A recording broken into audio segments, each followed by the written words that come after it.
The sensors detected him before anyone saw him materialize.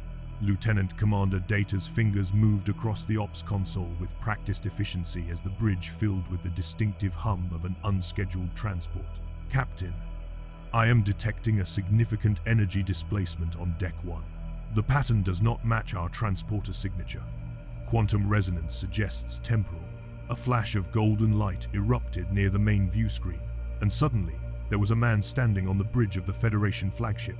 He was crouched in a defensive stance, shield raised, every muscle coiled for combat. His uniform was unlike anything in Starfleet records, red, white, and blue with a star emblazoned on the chest, scale-like armor that spoke of protection rather than the elegant lines of 24th century design. The circular shield in his hands gleamed with an impossible metallic sheen, absorbing the bridge's ambient light in ways that made Science Officer Data's positronic brain immediately flag 17 physics anomalies. Captain Jean-Luc Picard rose from his command chair with the measured calm of a man who had faced Q, negotiated with Romulans, and been assimilated by the Borg. His voice carried the precise authority of Starfleet's finest diplomat. I am Captain Jean-Luc Picard of the Federation Starship Enterprise. You are safe here. Please, lower your weapon. The man's eyes, clear blue and unnervingly alert, swept the bridge in a tactical assessment that took perhaps 2 seconds. He registered the uniforms, the lack of visible weapons, the multicultural crew, and the vast view screen displaying the luminous beauty of the Calandra Nebula. Slowly, with visible effort, he straightened from his combat stance. The shield lowered but did not disappear.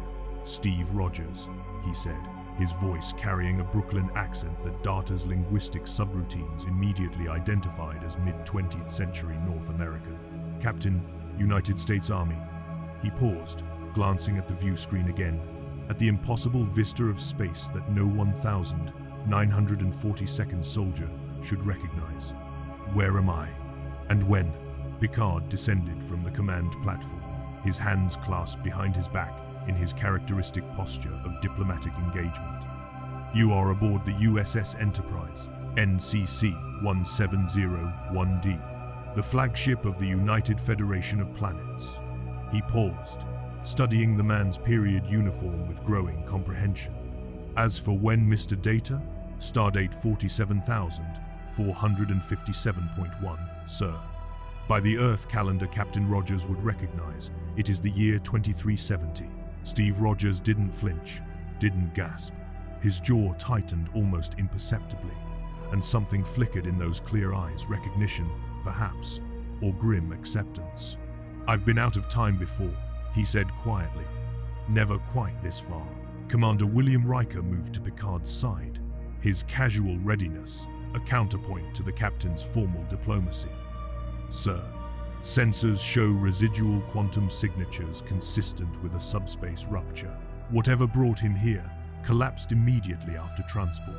Temporal prime directive implications, Captain, said Lieutenant Worf from Tactical. His Klingon features set in a scowl that somehow conveyed both suspicion and grudging respect for a fellow warrior. Picard nodded slowly, his diplomatic mind already working through the complexity. A man from Earth's past, a soldier by bearing and introduction, carrying technology that predated the Federation by centuries, yet somehow survived transport through time itself. This was no simple first contact scenario. This was history itself standing on his bridge. Captain Rogers, Picard said, his voice carrying the warmth that had negotiated peace across a dozen sectors. I believe we have much to discuss. You have traveled not just through time, but into a future your world could scarcely have imagined. Humanity has changed considerably since your era.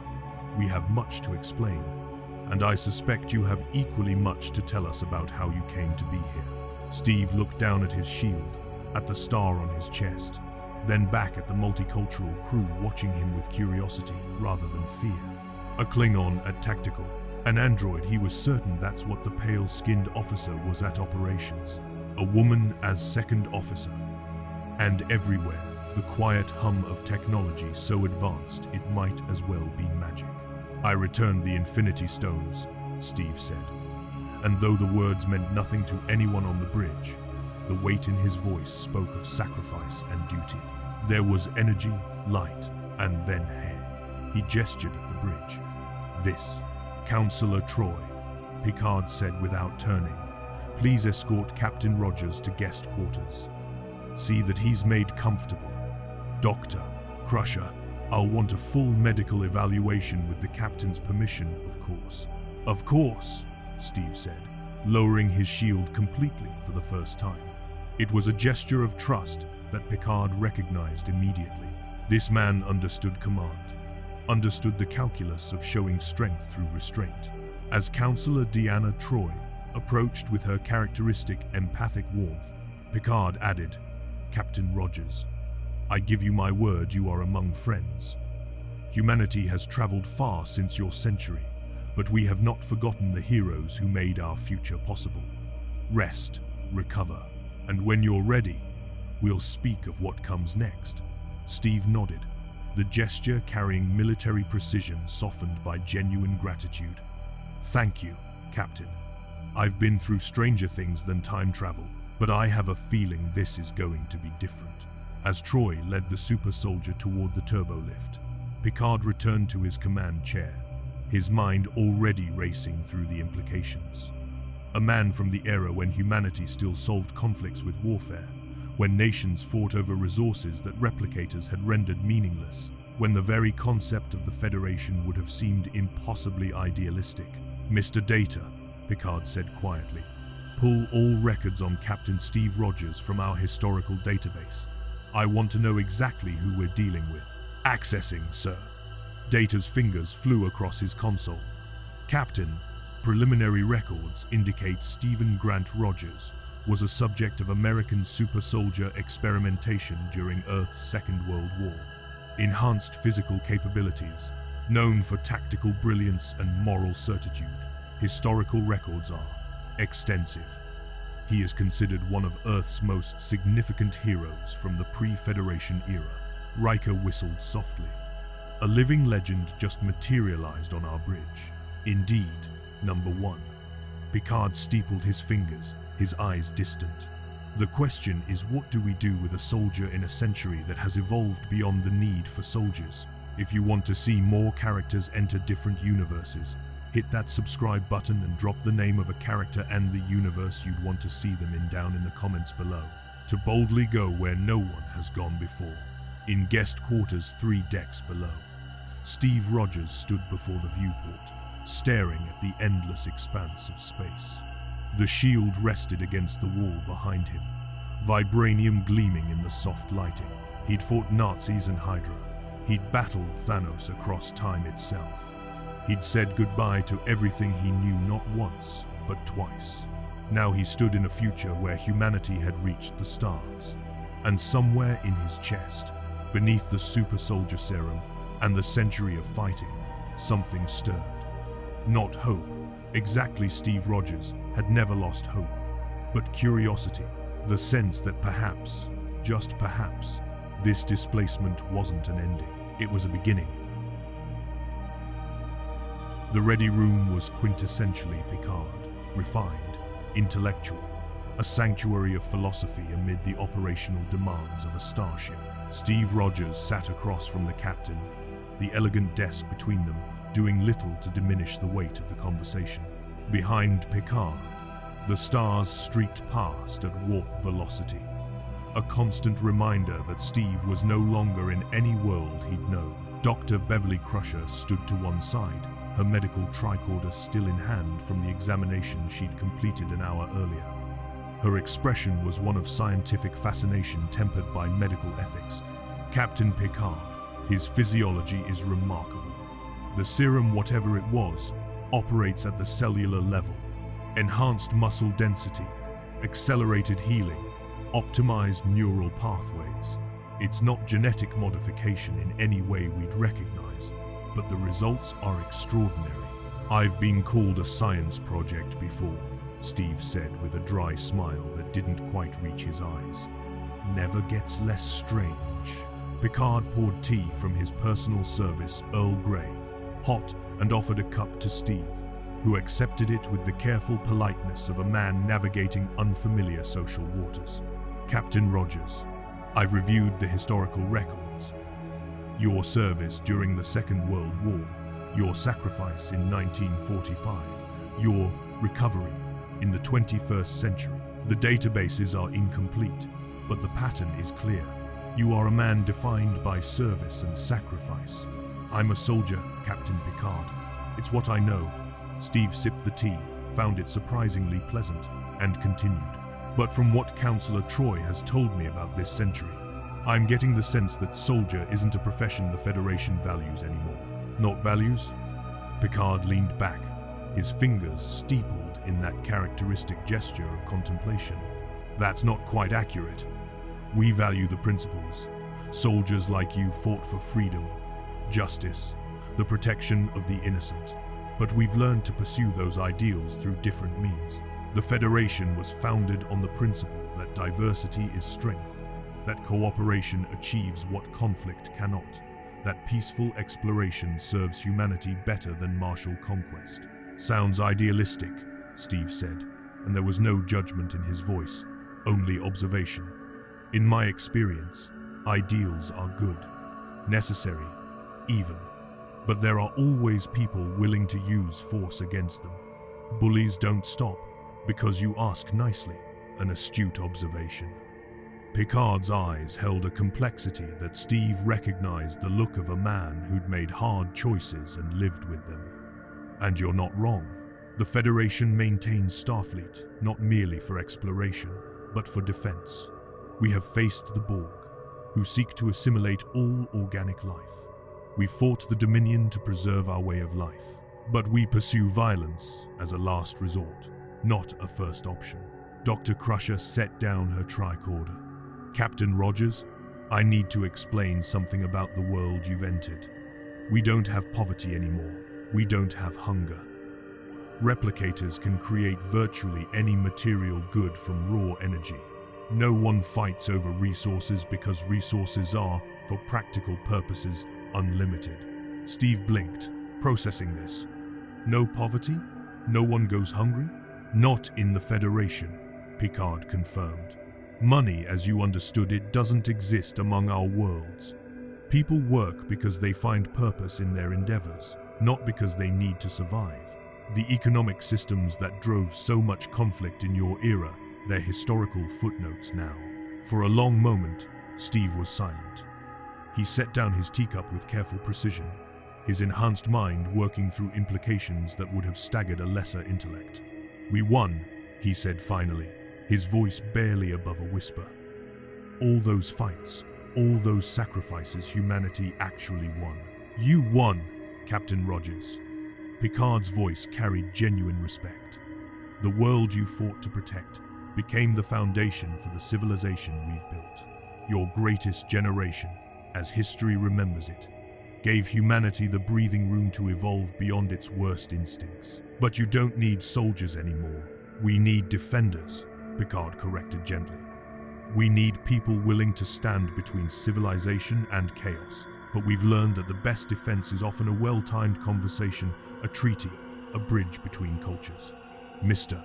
Worf, my tactical officer, is Klingon, a species we once fought brutal wars against. Now they are our staunchest allies. That transformation didn't come from phasers. It came from patience and mutual respect.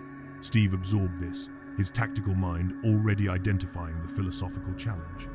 And when patience fails, when respect is met with aggression, then we respond with appropriate force, proportionate and restrained. Picard leaned forward, intensity sharpening his features. Captain Rogers, I won't pretend we've created paradise. We face threats that would horrify your century species, with technology that could annihilate planets, collectives that strip away individuality, powers that manipulate time itself. But we face them as our better selves, not our worst. The door chimed, and at Picard's command, Commander Data entered a PADD in his golden hands. Captain, I have compiled comprehensive historical analysis of Captain Rogers' era, as well as sensor data from his arrival. The temporal signature is consistent with quantum tunneling through subspace. likely catalyzed by exotic particles unknown to Federation science. Additionally, Data paused, his positronic brain processing how to phrase the next statement. Captain Rogers, I must inform you that according to our historical records, you are listed as missing in action following events in the year 2023. The circumstances involve theoretical quantum mechanics and time travel that our databases indicate you yourself were involved in. The blip, Steve said quietly. Thanos, the Infinity Stones. He looked at Picard. How much do your records cover? Enough to know that your era faced extinction-level threats and prevailed, Picard said. The details are fragmentary. Much was lost in the post-atomic horror of the mid-21st century. But the broad strokes are clear. You lived in an age of heroes. We lived in an age that needed heroes, Steve corrected. Sounds like you've built an age that needs something different. Beverly Crusher spoke up, her physician's instinct detecting the existential struggle beneath Steve's calm exterior. Captain Rogers, you've been displaced before, frozen in ice, awakened decades later. How did you adapt then? Steve's smile was rueful. I stayed busy, found new fights, tried not to think too much about everything I'd lost. He met her eyes. But this is different. This isn't just decades, it's centuries. And it's not just me being out of time. It's the entire world moving on without needing what I am. On the contrary, Picard said, rising and moving to the viewport, his hands clasped behind his back. I believe the Federation has much to learn from you, just as you have much to learn from us. Your century understood sacrifice in ways ours sometimes forgets. We've grown comfortable in our prosperity, perhaps too comfortable. And when faced with genuine evil, the Borg, the Dominion, we've had to rediscover the courage you embodied. I'm not special, Captain Picard. The serum made me stronger, faster, but the courage you're talking about, that's not superhuman. That's just human. Precisely. Picard turned, and Steve saw something in the older man's eyes: kinship, recognition. You represent something we must never forget, that our ideals are worth fighting for, worth sacrificing for. Not with blind patriotism or martial glory, but with clear-eyed determination to protect what matters. Data interjected with characteristic precision. Captain Picard, there is another matter requiring immediate attention. Analysis of Captain Rogers' shield indicates it is composed of an element not present in any Federation database. The molecular structure suggests a material with properties that violate several understood laws of physics regarding energy absorption and redistribution. Steve glanced back toward the guest quarters where he'd left the shield. Vibranium. It's from a meteorite that hit Africa thousands of years ago. The only known source was in a country called Wakanda. Fascinating, Data said, his eyes lighting with that peculiar enthusiasm he showed for novel scientific puzzles. Captain, if I may request permission to conduct detailed analysis, with Captain Rogers' permission, of course, Picard added smoothly. Steve hesitated, his hand instinctively moving toward where the shield would normally rest on his arm. It was more than equipment, it was identity, history, a gift from a friend long dead. But he'd learned to trust his instincts about people, and something about Picard's crew suggested they would treat it with respect. Data's an android? Steve asked, the question carrying curiosity rather than suspicion. A positronic life form, Data corrected, with no trace of offense. Fully sentient, self-aware, and protected under Federation law as an individual with full rights and autonomy. Steve nodded slowly, processing this. An artificial person with legal rights. A world without poverty. Former enemies as allies. Every answer generated a dozen new questions about this future humanity had built. All right, Steve said finally. You can examine the shield, but I want to understand what you find. Where I come from. Something like vibranium, that kind of power. It's the sort of thing people kill for. In your era, undoubtedly, Picard acknowledged. But Captain Rogers, I assure you, in the 24th century, the greatest power isn't in weapons or rare elements. It's in knowledge, freely shared and collectively advanced. Your shield is a marvel of material science. We'll learn from it, document it, and that knowledge will benefit the entire Federation. Just like that? No government secrets, no military applications? Beverly smiled. Welcome to post-scarcity civilization, Captain. We still have classified information regarding security threats. But scientific discovery? That belongs to everyone. Steve stood, his enhanced frame moving with unconscious grace as he approached the viewport beside Picard. Together, they watched the stars stream past. Two captains separated by centuries, but united by something deeper than time. The weight of command, the burden of protecting others, the understanding that leadership meant carrying hopes you could never fully satisfy. Captain Picard, Steve said quietly, I don't know why I'm here. Don't know if I can get back, or even if I should try. But if I'm going to be in this century, I need to understand it. Really understand it. The rules, the values, what humanity has become. Then you'll be my guest aboard the Enterprise, Picard said, making the decision with command authority, softened by genuine invitation. Not as a prisoner or a specimen, but as a colleague. Learn our ways, challenge our assumptions. Perhaps, in teaching you about our future, we'll remember important truths about our past. And if there's trouble, if you need someone who knows how to fight. Picard's smile was slight but warm. Then we'll be fortunate to have Captain America at our side. But Captain Rogers, I hope you'll discover that the greatest battles are often won without ever drawing a weapon. Steve extended his hand, and Picard shook it with the firm grip of mutual respect. I'll try to keep an open mind, Captain. But I've been fighting most of my life, not sure I know how to be anything else. Then perhaps, Picard said gently, it's time you learned. The observation lounge hummed with the quiet energy of senior officers assembling for what was clearly an unusual briefing. Steve Rogers stood near the viewport, watching the crew take their seats with the disciplined efficiency that transcended centuries, the way professionals moved when they trusted each other completely. Commander Riker entered with casual authority, taking his seat to Picard's right.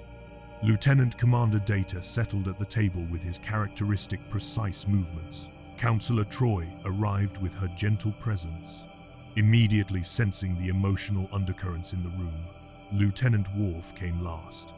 The Klingon's bulk and warrior bearing somehow complementing rather than contradicting his Starfleet uniform. And then there was Chief Engineer Geordi LaForge, whose visor allowed a blind man to see across spectrums that normal eyes couldn't perceive. Another impossibility in Steve's century that was commonplace here. Picard stood at the head of the table, waiting until everyone was settled before speaking. Ladies and gentlemen, I've asked Captain Rogers to join this briefing because I believe he deserves transparency about his situation, and we deserve his perspective on the unique circumstances of his arrival. He gestured to Steve. Captain, please sit. Steve took the offered chair, noting how Worf's eyes tracked him with the assessment of one warrior evaluating another. The feeling was mutual. Steve recognized deadly competence when he saw it, regardless of the species displaying it.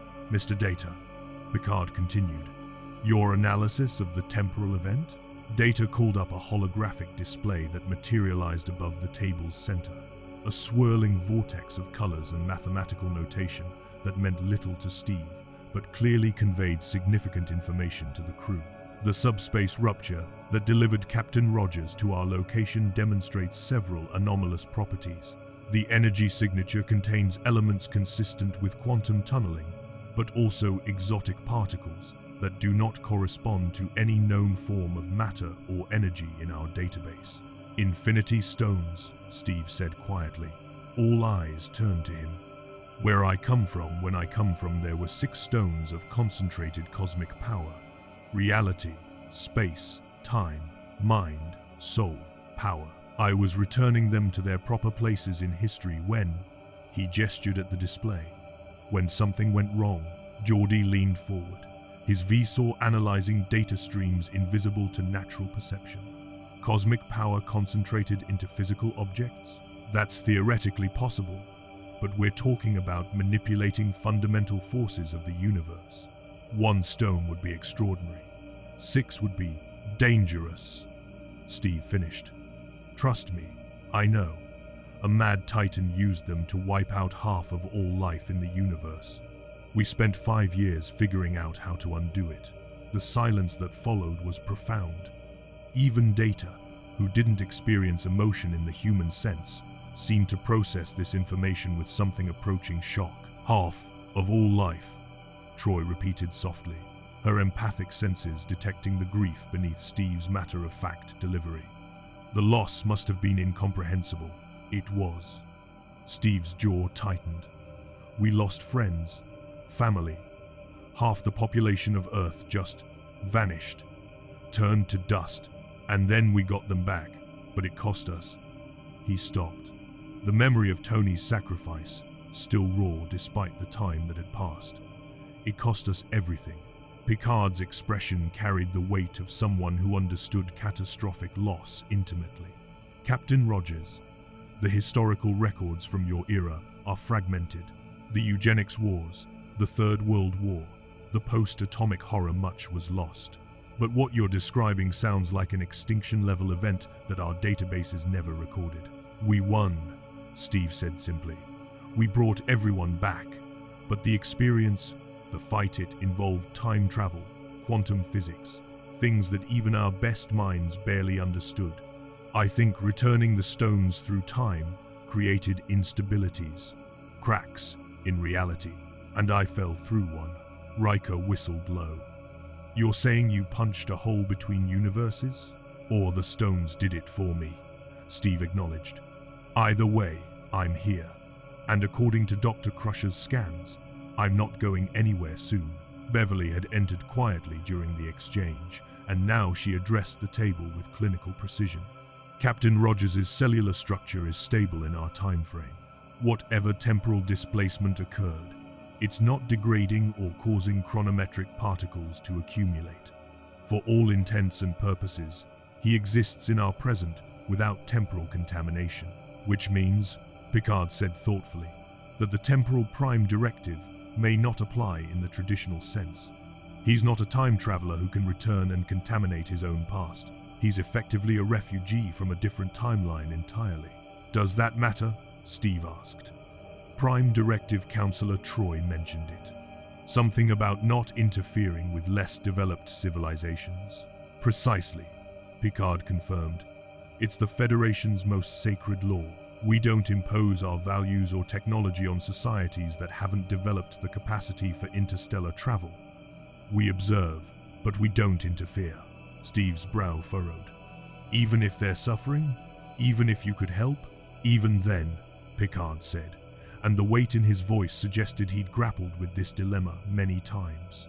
The principle is that every civilization must be allowed to develop naturally, to make their own mistakes and achieve their own triumphs.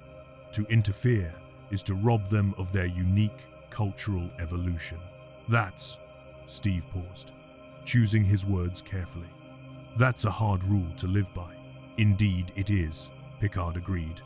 And it's been broken before, usually with disastrous consequences. But it exists because history taught us that imposing our will, even with the best intentions, often does more harm than good. Worf spoke for the first time, his deep voice carrying the weight of Klingon directness. Captain Rogers, you were a soldier in an age of warfare. How did you determine when to fight? Steve met the Klingon's gaze without flinching. When people needed protecting.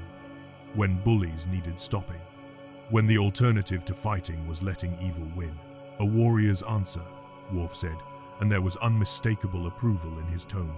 Honorable, but incomplete, Picard interjected gently. Captain Rogers, in your century, warfare was often the result of failed diplomacy, resource scarcity, ideological extremism.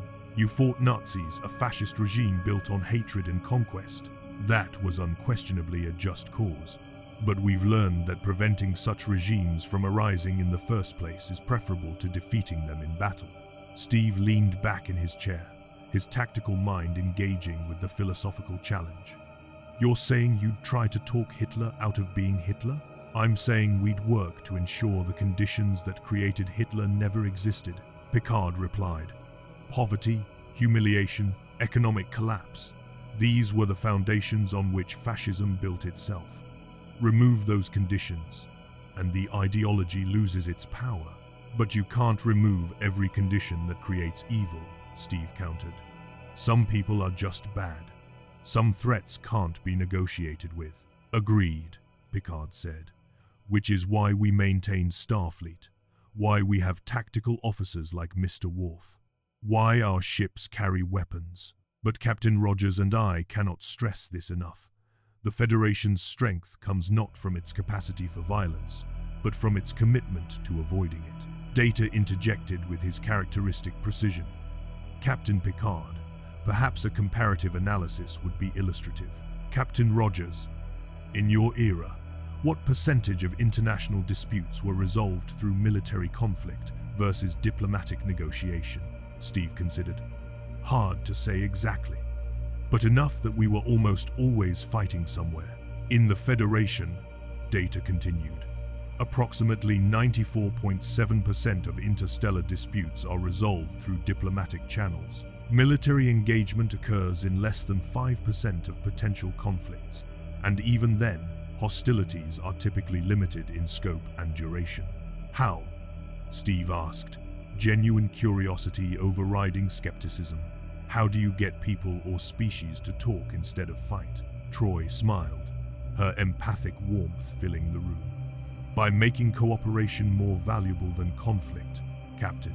When resources are abundant, when technology is shared, when cultural exchange is celebrated, war becomes inefficient. It's not that we've eliminated aggression from sentient nature.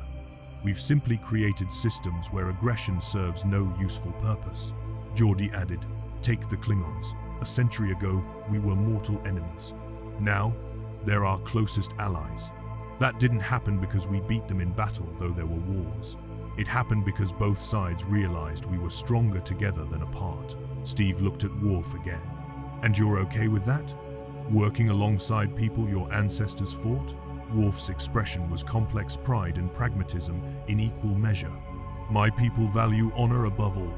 There is honor in recognizing when a former enemy has proven themselves worthy. The Federation defeated the Klingon Empire not through superior firepower, but through demonstrating ideals worth respecting. That is a victory worth more than any battlefield triumph. Plus, Riker added with a slight smile, Klingon opera and blood wine have become quite popular in the Federation. Cultural exchange works both ways. Despite himself, Steve felt the corner of his mouth twitch upward. These people were serious about their ideals, but they weren't naive. They understood complexity, nuance, the reality that principles met messy implementation. Captain Rogers, Picard said, drawing the conversation back to center. I don't expect you to abandon everything you learned in your century. Your experience, your instincts, they're valuable precisely because they're different from ours. But I hope you'll give our way of doing things a chance. See how we approach problems. Understand why we've evolved beyond the warrior culture that defined so much of human history. And if I think you're wrong? Steve asked. If I see a situation where fighting is the right answer and you want to talk instead, then we'll have a vigorous debate, Picard said with a slight smile. And may the best argument win.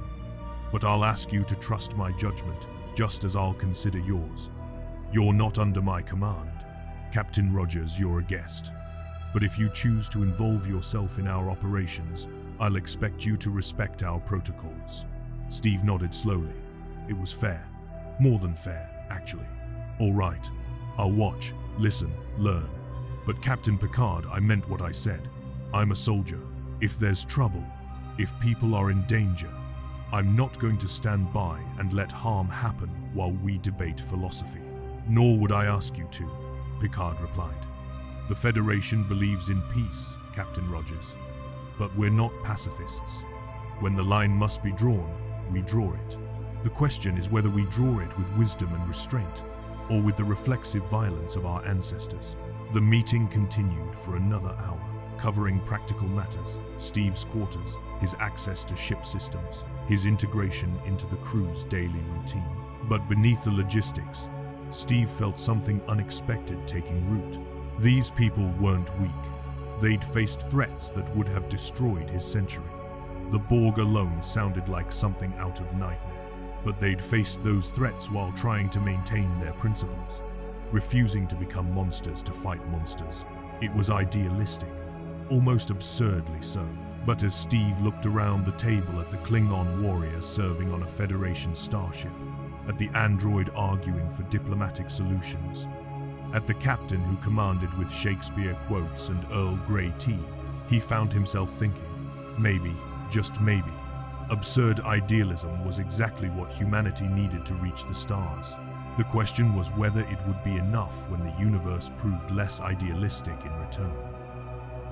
Engineering was a cathedral of humming power, the warp core rising like a pillar of controlled starfire through the heart of the Enterprise. Steve Rogers stood on the upper gantry beside Geordi LaForge, watching the rhythmic pulse of matter-antimatter annihilation that pushed the massive starship faster than light itself. In his hands, looking oddly mundane against such technological splendor, was his shield. "Okay, so I've run every scan we have," Geordi said, his visor allowing him to see the shield in spectrums of radiation and energy that Steve couldn't begin to imagine. "And I have to tell you, Captain, this thing is impossible." "Impossible how?" Steve asked, running his thumb along the shield's familiar edge. "Impossible, as in it violates about 6 different laws of physics," Geordi explained, pulling up a holographic display that showed the shield's molecular structure. "Look at this lattice arrangement. The Vibranium, that's what you called it. It doesn't just absorb kinetic energy. It redistributes it through quantum tunneling at the molecular level, then dissipates it as thermal radiation so efficiently that there's almost no heat signature. And that's not even getting into how it handles electromagnetic energy." Data appeared from behind a console, his golden eyes bright with scientific fascination. "Captain Rogers, I have cross-referenced your description of Wakanda with our historical databases. There are fragmentary records of an advanced African nation that maintained technological superiority through isolationism until the late 21st century. The records suggest they possessed metallurgical capabilities far beyond their contemporaries." "That's Wakanda," Steve confirmed. "They had vibranium for thousands of years and built a civilization around it. The most advanced nation on Earth in my time, and most of the world didn't even know it existed." Geordi ran his hand along the shield's surface, his visor seeing layers of complexity invisible to normal vision. "The craftsmanship is incredible. This isn't just forged metal.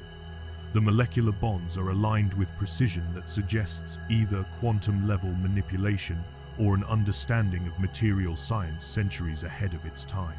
"Howard Stark made it," Steve said quietly. "One of the greatest minds of my century. He gave it to me during the war. Said it was the last of the vibranium the US government had acquired." A pause. "I carried it through every battle. It's saved my life more times than I can count." Data tilted his head in his characteristic gesture of curiosity. "There is clearly significant emotional attachment to this object beyond its practical utility. It's more than a weapon," Steve admitted. "It's a symbol of protection, of standing up for people who can't protect themselves. Captain America wasn't just me, it was an idea, and the shield represented that idea made manifest." "Interesting," Data mused. "In the Federation, we have largely moved beyond symbolic representations of ideals, preferring direct expression of values through action and policy. Yet I observe that symbols still hold considerable power. The Federation emblem itself serves a symbolic function. Symbols matter," Steve said firmly. "People need something to believe in, something tangible that represents abstract ideals. The flag I wore, this shield, they told people there was something worth fighting for." Geordi made an adjustment to his scanner. "Captain, I'd like to run a stress test if you're willing. I want to see how this thing handles different energy frequencies. Nothing damaging, just diagnostic." Steve hesitated, that instinctive protectiveness rising. But Geordi's enthusiasm was genuine, scientific rather than predatory. This wasn't someone trying to weaponize vibranium. This was someone who found joy in understanding how things worked. "All right," Steve said, handing over the shield. "But carefully." "Always," Geordie promised. Moving to a testing station, he placed the shield on a platform and began cycling through various energy emissions, low-level phaser frequencies, tachyon particles, subspace radiation. Each time, the shield absorbed and dissipated the energy with impossible efficiency. "Geordie," came a voice through the comm system, and Steve recognized Commander Riker's tone, immediately concern wrapped in professional calm. "We've got a situation developing. Captain wants senior staff on the bridge." "On my way," Geordie responded, then looked at Steve apologetically. "Sorry to cut this short. Want to come up? Not officially part of the crew, but I think the captain wouldn't mind another set of eyes." Steve took his shield back, settling it on his arm with the ease of long practice. "Lead the way." The bridge was crackling with controlled tension when they arrived. On the view screen, a damaged vessel tumbled through space, its hull scored with weapon impacts and venting atmosphere from multiple breaches.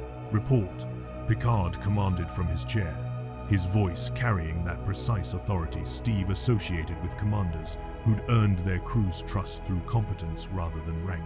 "Federation freighter Antares," Worf reported from tactical. "Under attack by Romulan warship. They managed to escape but sustained heavy damage. Life support failing on multiple decks. They're requesting immediate assistance." "Romulans?" Steve asked quietly, moving to stand near Riker's position. "One of your enemies?" "Complicated relationship," Riker murmured back. "Former enemies, current rivals, occasional allies. Depends on the day and which faction of their government we're dealing with." Picard stood, his command presence filling the bridge. "Mr. Data, time to intercept. At maximum warp, 4 minutes 32 seconds. However, sensors detect the Romulan warbird maintaining position 0.7 light-years from the Antares. They appear to be waiting." "Waiting for what?" Steve asked, his tactical instincts immediately suspicious. "For us," Picard said grimly. "Mr. Worf, full tactical alert, shields up, weapons on standby. Mr. LaForge, I want maximum power to engines and defensive systems." The bridge crew moved with practiced efficiency, each officer executing their role in the defensive posture. Steve watched with approval. This was a disciplined team, regardless of the century. "Captain," Troy said from her seat beside him, her empathic senses detecting something beyond the sensor's reach. "I'm sensing anticipation from the Romulan vessel, but not hostility. It's more like curiosity." "They're hailing us," Worf announced, surprise evident even in his controlled Klingon delivery. Picard straightened his uniform with that characteristic tug, a gesture Steve recognized as a man preparing for diplomatic battle. On screen, the view screen shifted from the damaged freighter to display a Romulan bridge. The commander who appeared was female, her features carrying that distinctive Vulcan heritage that Romulans shared: pointed ears, angular features, but with an intensity that suggested passion controlled rather than suppressed. "Captain Picard," she said, her voice carrying aristocratic precision. "How? Predictable. The Enterprise rushes to rescue Federation civilians, as always." "Commander Sailor," Picard replied, and Steve detected a complex history in the way he said the name. "You've attacked a Federation vessel in neutral space. This is an act of war." "War?" Sella smiled, and it wasn't pleasant. "We merely intercepted smugglers carrying illegal technology into Romulan space. When they fled, we defended our borders. What happens in neutral space is unfortunate. Their cargo manifests show agricultural supplies and medical equipment." Data reported. "No restricted technology. Your sensors must be malfunctioning," Sella said smoothly.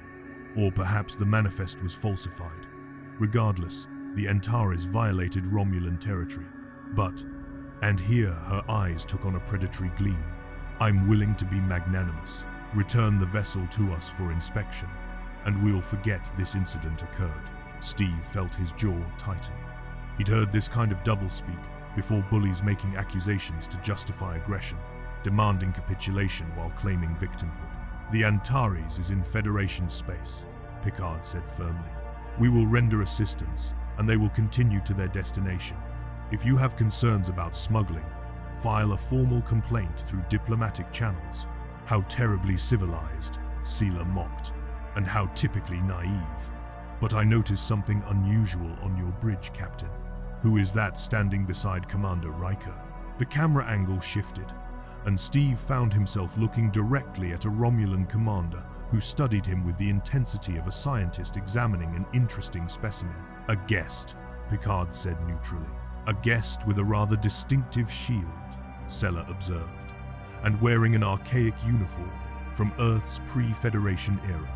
How fascinating. You're harboring historical refugees now, Picard. Before Picard could respond, Steve stepped forward, his instincts telling him that passive observation wasn't enough here. Captain Steve Rogers, United States Army. And I'm not a refugee, I'm exactly where I need to be. Sela's eyes widened fractionally, the only indication of surprise she allowed. Captain America, we have records of you from Earth's historical databases, a super soldier from humanity's most primitive era of warfare. Tell me, Captain, how does it feel to stand on a bridge where your kind of direct violence has been replaced by Picard's endless talking? It feels like progress, Steve said evenly. But I notice you're still pointing weapons at civilians. Some things don't change, regardless of the century.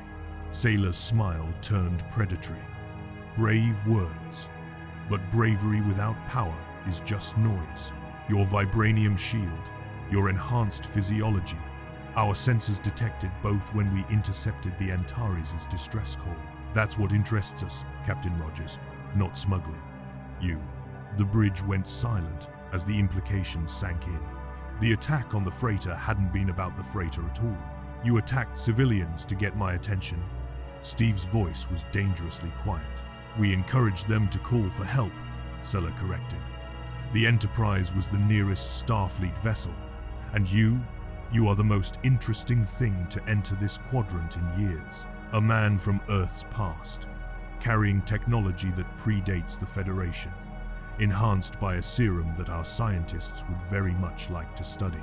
Picard's face was carved from stone. Commander Sela, Captain Rogers is under Federation protection. Any attempt to take him would be an act of war.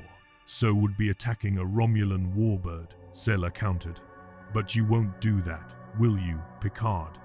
You'll negotiate. You'll talk. You'll try to find a peaceful solution while we simply take what we want. Steve felt something cold settle in his gut. The recognition that these Romulans had read Picard perfectly, had counted on his commitment to peace, and were prepared to exploit it. This was the test, he realized.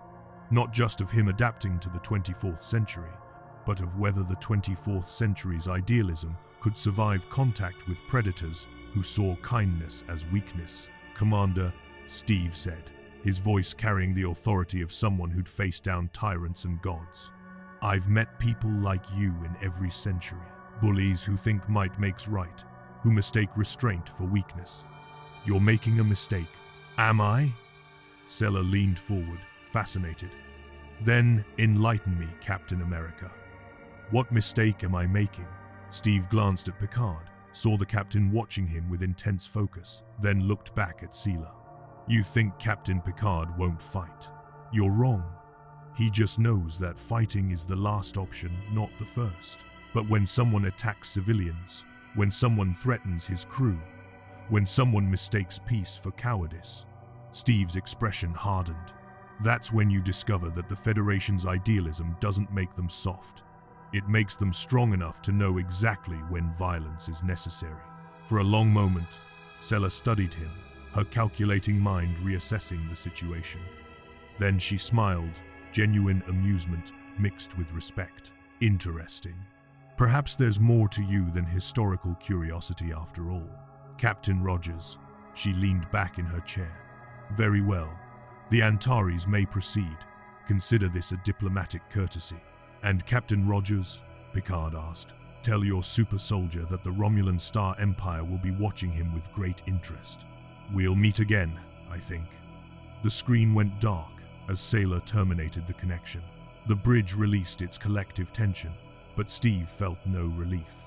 He'd seen Sailor's eyes in that final moment, the look of someone who'd found a new obsession.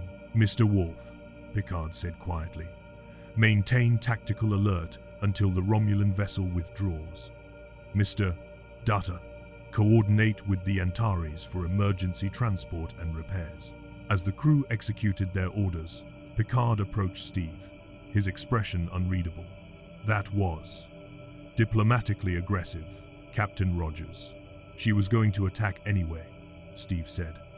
"People like that respect strength. I gave her a reason to think twice." "You also made yourself a target," Riker observed. "I've been a target before." Steve looked at the damaged freighter on the view screen. "But those civilians, are they safe now?" "For the moment," Picard confirmed. Then, more quietly, "Captain Rogers, you have excellent instincts for reading opponents. But the Romulans are not Nazis or Hydra. They're sophisticated, patient, and they never forget a slight or an opportunity. By confronting Sailor directly, you've placed yourself in a very complex political situation." "Good," Steve said flatly. "Because she attacked innocent people to get at me.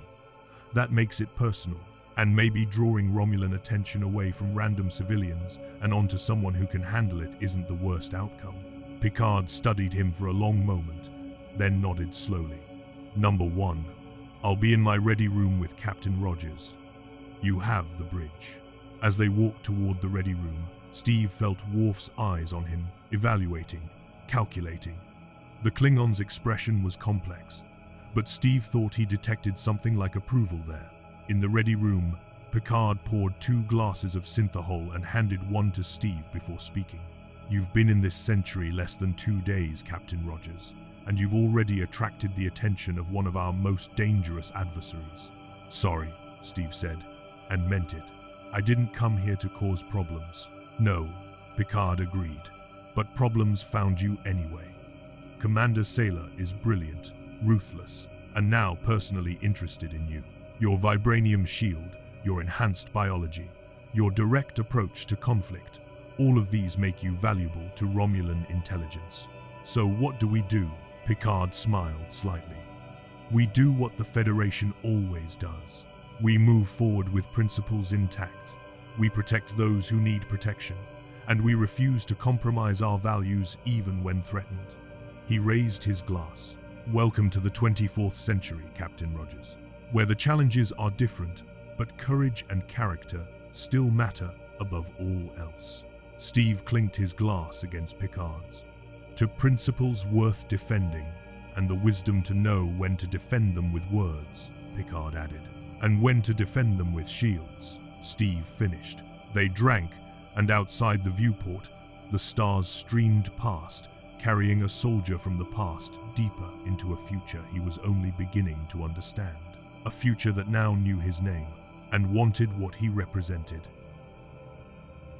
The holodeck hummed with contained energy as Steve Rogers stood in the center of what appeared to be a perfect recreation of 1942 Brooklyn.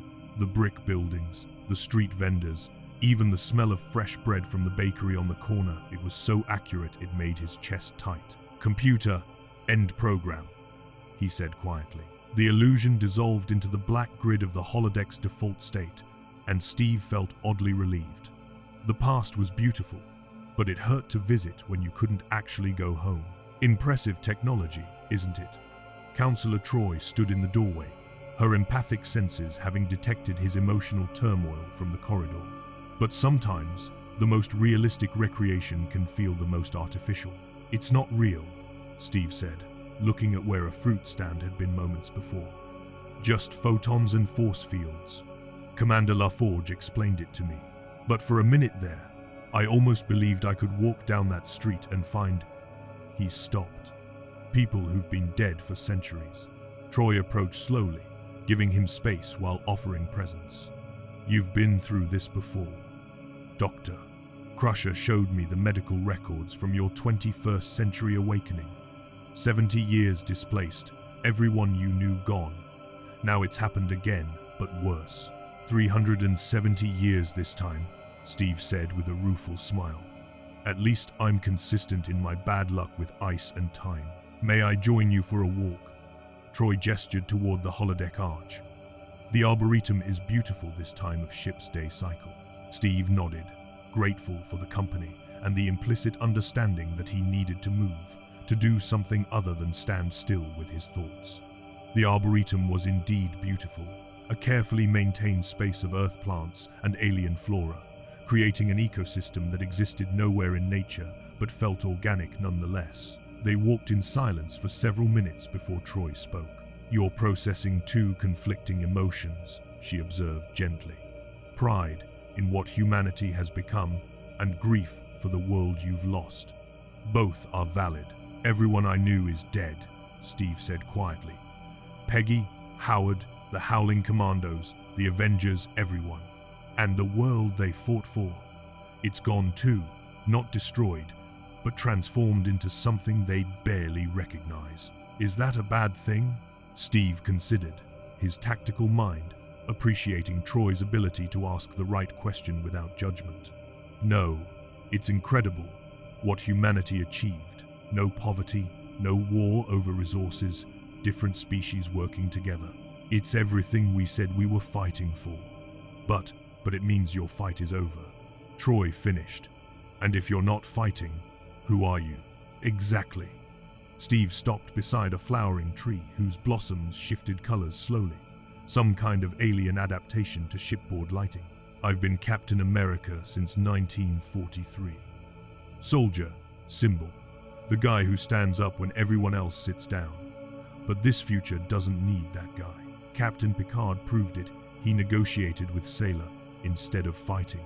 He'll save those people on the Antares through coordination and engineering, not combat.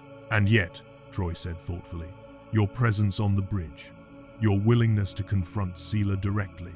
Captain Picard told me afterward that it changed the dynamic. She was testing us, trying to see if our commitment to peace was actually weakness. You showed her it wasn't, by threatening violence, by representing the capacity for violence in service of protection," Troy corrected. "There's a difference. The Federation's peace isn't pacifism, Captain Rogers.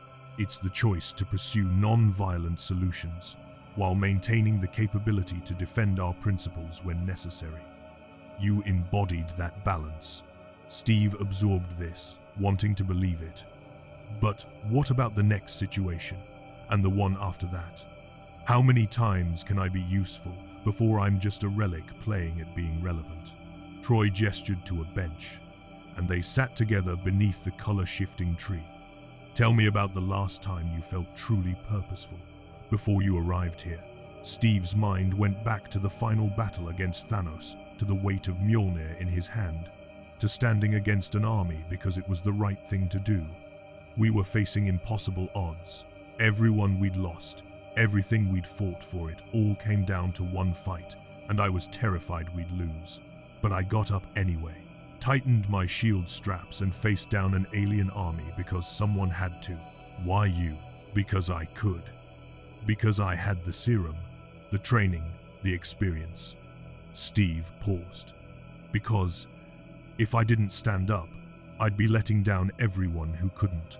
"And do you think that's changed?" Troy asked. "The 24th century has sophisticated weapons, powerful starships, incredible technology. But do you think it has too many people willing to stand up when it matters?" Steve thought about Picard's crew, competent, dedicated, idealistic, but he'd also sensed something in their approach, a hesitation born not from cowardice, but from the weight of their principles. They would fight when necessary, but they'd exhaust every alternative first. "They're good people," Steve said, "but they've grown up in a world where peace is the default, where talking actually works most of the time. They haven't lived through the Holocaust," Troy said quietly. "Haven't watched fascism consume nations. Haven't seen what happens when evil is met only with reasoned debate." Steve looked at her sharply. "You understand. I'm half Betazoid," Troy explained. "Empathic. I feel what others feel. And Captain Rogers, I've felt your emotional landscape. It's scarred by battles, by losses, by the weight of watching people die because you couldn't save them all. That's not trauma that makes you broken. It's wisdom earned through terrible experience. Wisdom this century doesn't have. Exactly. Troy leaned forward. The Federation has enjoyed relative peace for decades. Yes, we've fought the Borg, faced the Dominion, dealt with various threats, but our generation hasn't experienced existential war the way yours did. We've forgotten things you learned in blood, and that forgetting makes us vulnerable. So what do? Become what the Federation's conscience. The guy who reminds you that sometimes talking isn't enough? Perhaps, Troy said. Or perhaps you become something more valuable, a bridge between humanity's warrior past and enlightened future. Someone who understands both the necessity of peace and the reality of violence. Someone who can help us remember what we've forgotten without losing what we've gained. Before Steve could respond, his combadge chirped the small communicator he'd been given to stay in contact with the crew. Picard's voice came through with crisp urgency. Captain Rogers, please report to Transporter Room 3 immediately. We have a situation developing on the surface of Dralon II, and I believe your expertise may be invaluable. Steve stood immediately, muscle memory and training activating before conscious thought. On my way, Captain. As he strode toward the exit, Troy called after him. Captain Rogers, you asked who you are if you're not fighting. Maybe the answer is that you're someone who knows when fighting is necessary and when it isn't. The Federation needs both. Steve nodded, then broke into a run. Whatever was happening on Dralon II, it required his expertise, which meant someone was in danger.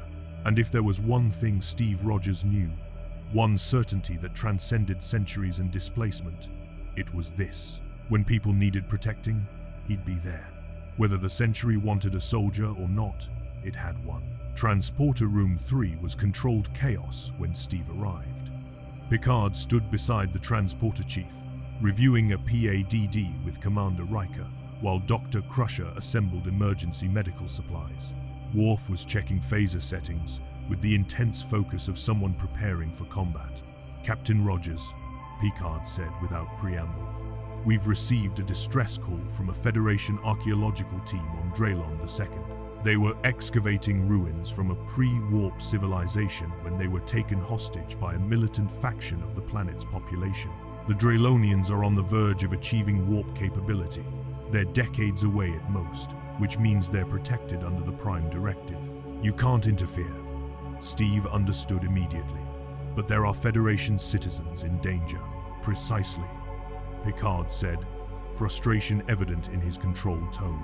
The militants are demanding advanced technology in exchange for the hostages' technology we cannot provide without contaminating their natural development. They've given us 6 hours to comply before they begin executing hostages. What's your plan? Negotiate, Picard said firmly. The Dralonian government is sympathetic, but lacks the military capability to assault the militant stronghold without significant casualties. Commander Riker will lead a diplomatic mission to the surface to open dialogue with the militants, demonstrate that violence serves no purpose, and attempt to secure release through reasoned discussion. Steve studied Picard's face, reading the tension there. You don't think it's going to work. I believe it's worth attempting, Picard corrected. But I'm also a realist. These militants have studied Federation First Contact protocols. They know we're bound by the Prime Directive. They're counting on our commitment to non-interference to protect them from consequences. They're using your principles as a weapon against you, Steve said. Yes. Picard's jaw tightened, which is why I'm asking you to accompany Commander Riker's team. Not as a combatant. I cannot authorize the use of force unless the away team is directly threatened, but as an observer with relevant tactical experience. Your perspective may prove valuable. Steve understood what Picard wasn't saying directly. I need someone on that team who isn't bound by generations of Federation idealism. Someone who remembers when negotiations fail and hostages die. I'll go, Steve said. But Captain, if talking doesn't work, if these militants start executing people? Picard met his eyes, and Steve saw the weight of command there, the burden of rules that served the greater good, but felt like chains when lives hung in the balance. "Then we'll face that decision when it comes," Picard said quietly. "But Captain Rogers, I need you to understand something. The Prime Directive isn't just a rule. It's the philosophical foundation of everything the Federation represents. If we break it to save 5 lives, we establish precedent that could doom millions. Every pre-warp civilization we encounter afterward would know we might interfere, might impose our will. The cultural damage would be catastrophic, even if people die. Even then," Picard's voice was iron wrapped in regret. "Because the alternative is the Federation becoming what we've sworn never to be, an empire that imposes its values through superior technology, that treats less advanced species as children to be guided, rather than equals to be respected." Steve nodded slowly. He didn't agree, couldn't fully agree, not with every instinct screaming that protecting the innocent came before abstract principles. But he respected Picard's position, understood the logic, even if his heart rebelled against it. "I'll do my best to help find a peaceful solution," Steve said. "That's all I ask." Picard gestured to the transporter pad. "Commander Riker will brief you en route. And Captain Rogers? Thank you. Your willingness to engage with our way of doing things, even when it conflicts with your training, it means a great deal."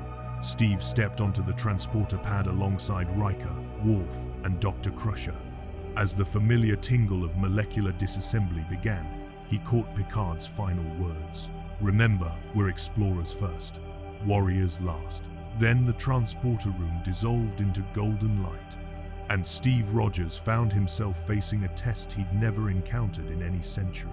How do you save lives when your most powerful weapon, your willingness to fight, is the one thing you're forbidden to use? The surface of Dralon II was a study in contradictions. Ancient stone ruins jutting from red desert sand, while in the distance, industrial cities belched smoke into a copper sky. A civilization on the cusp of transformation, caught between its past and an uncertain future. The away team materialized in a settlement that looked like it had been built in stages over centuries. Modern concrete buildings stood beside structures of carved stone, and the people moving through the streets wore everything from traditional robes to practical work clothes that wouldn't have looked out of place in Steve's own era.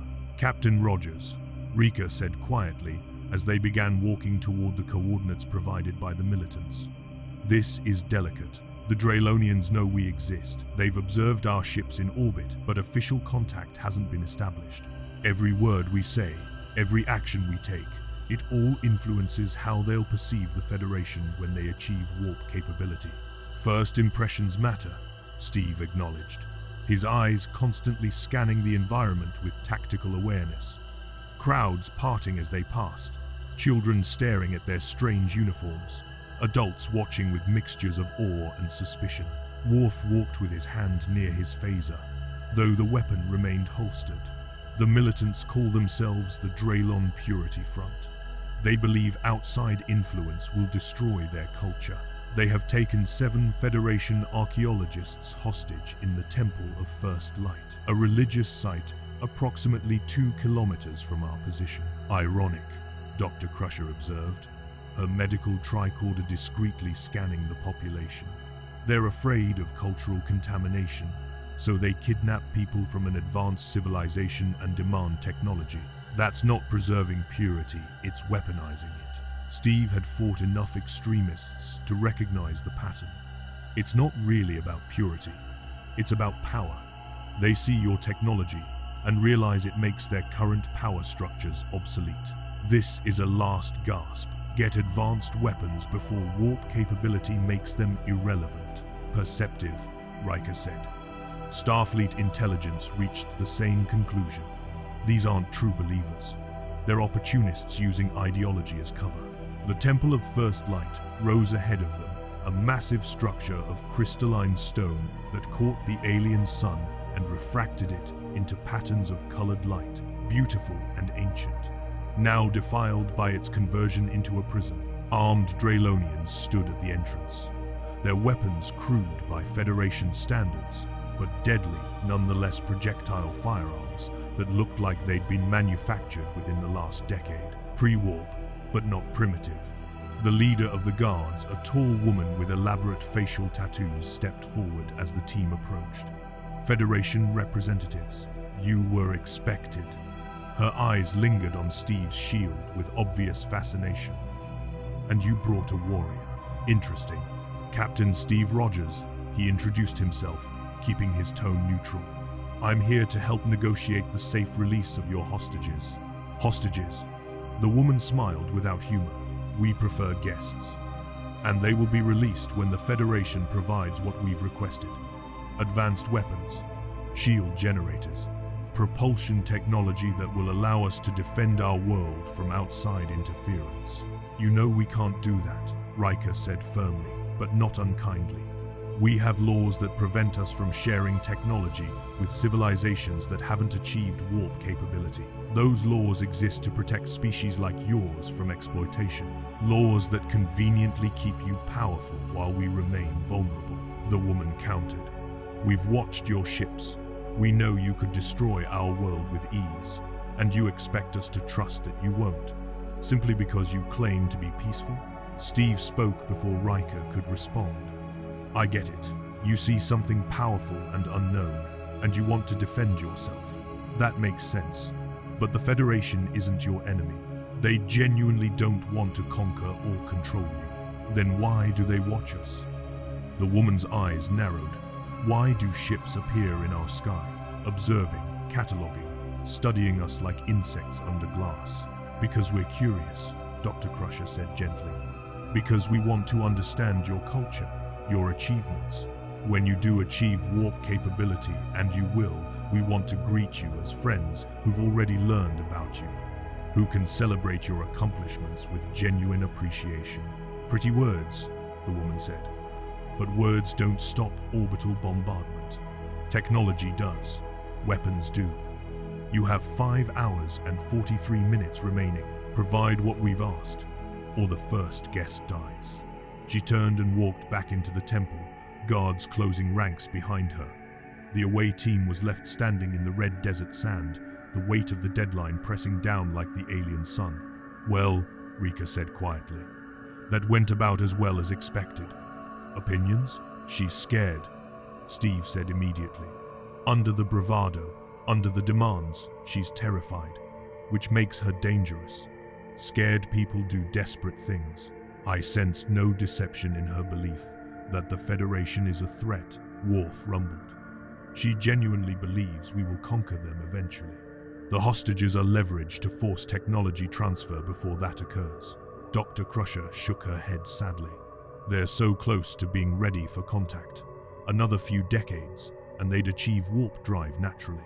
But they're going to force our hand, and no matter how this ends, it'll poison their perception of the Federation. Riker tapped his comm badge. Riker to Enterprise. Captain, we've established initial contact with the militants. It's as intelligence predicted. They want weapons and shield technology. They're not interested in negotiation that doesn't end with technology transfer. Picard's voice came through with frustrating clarity. Understood. Number 1. Continue diplomatic efforts.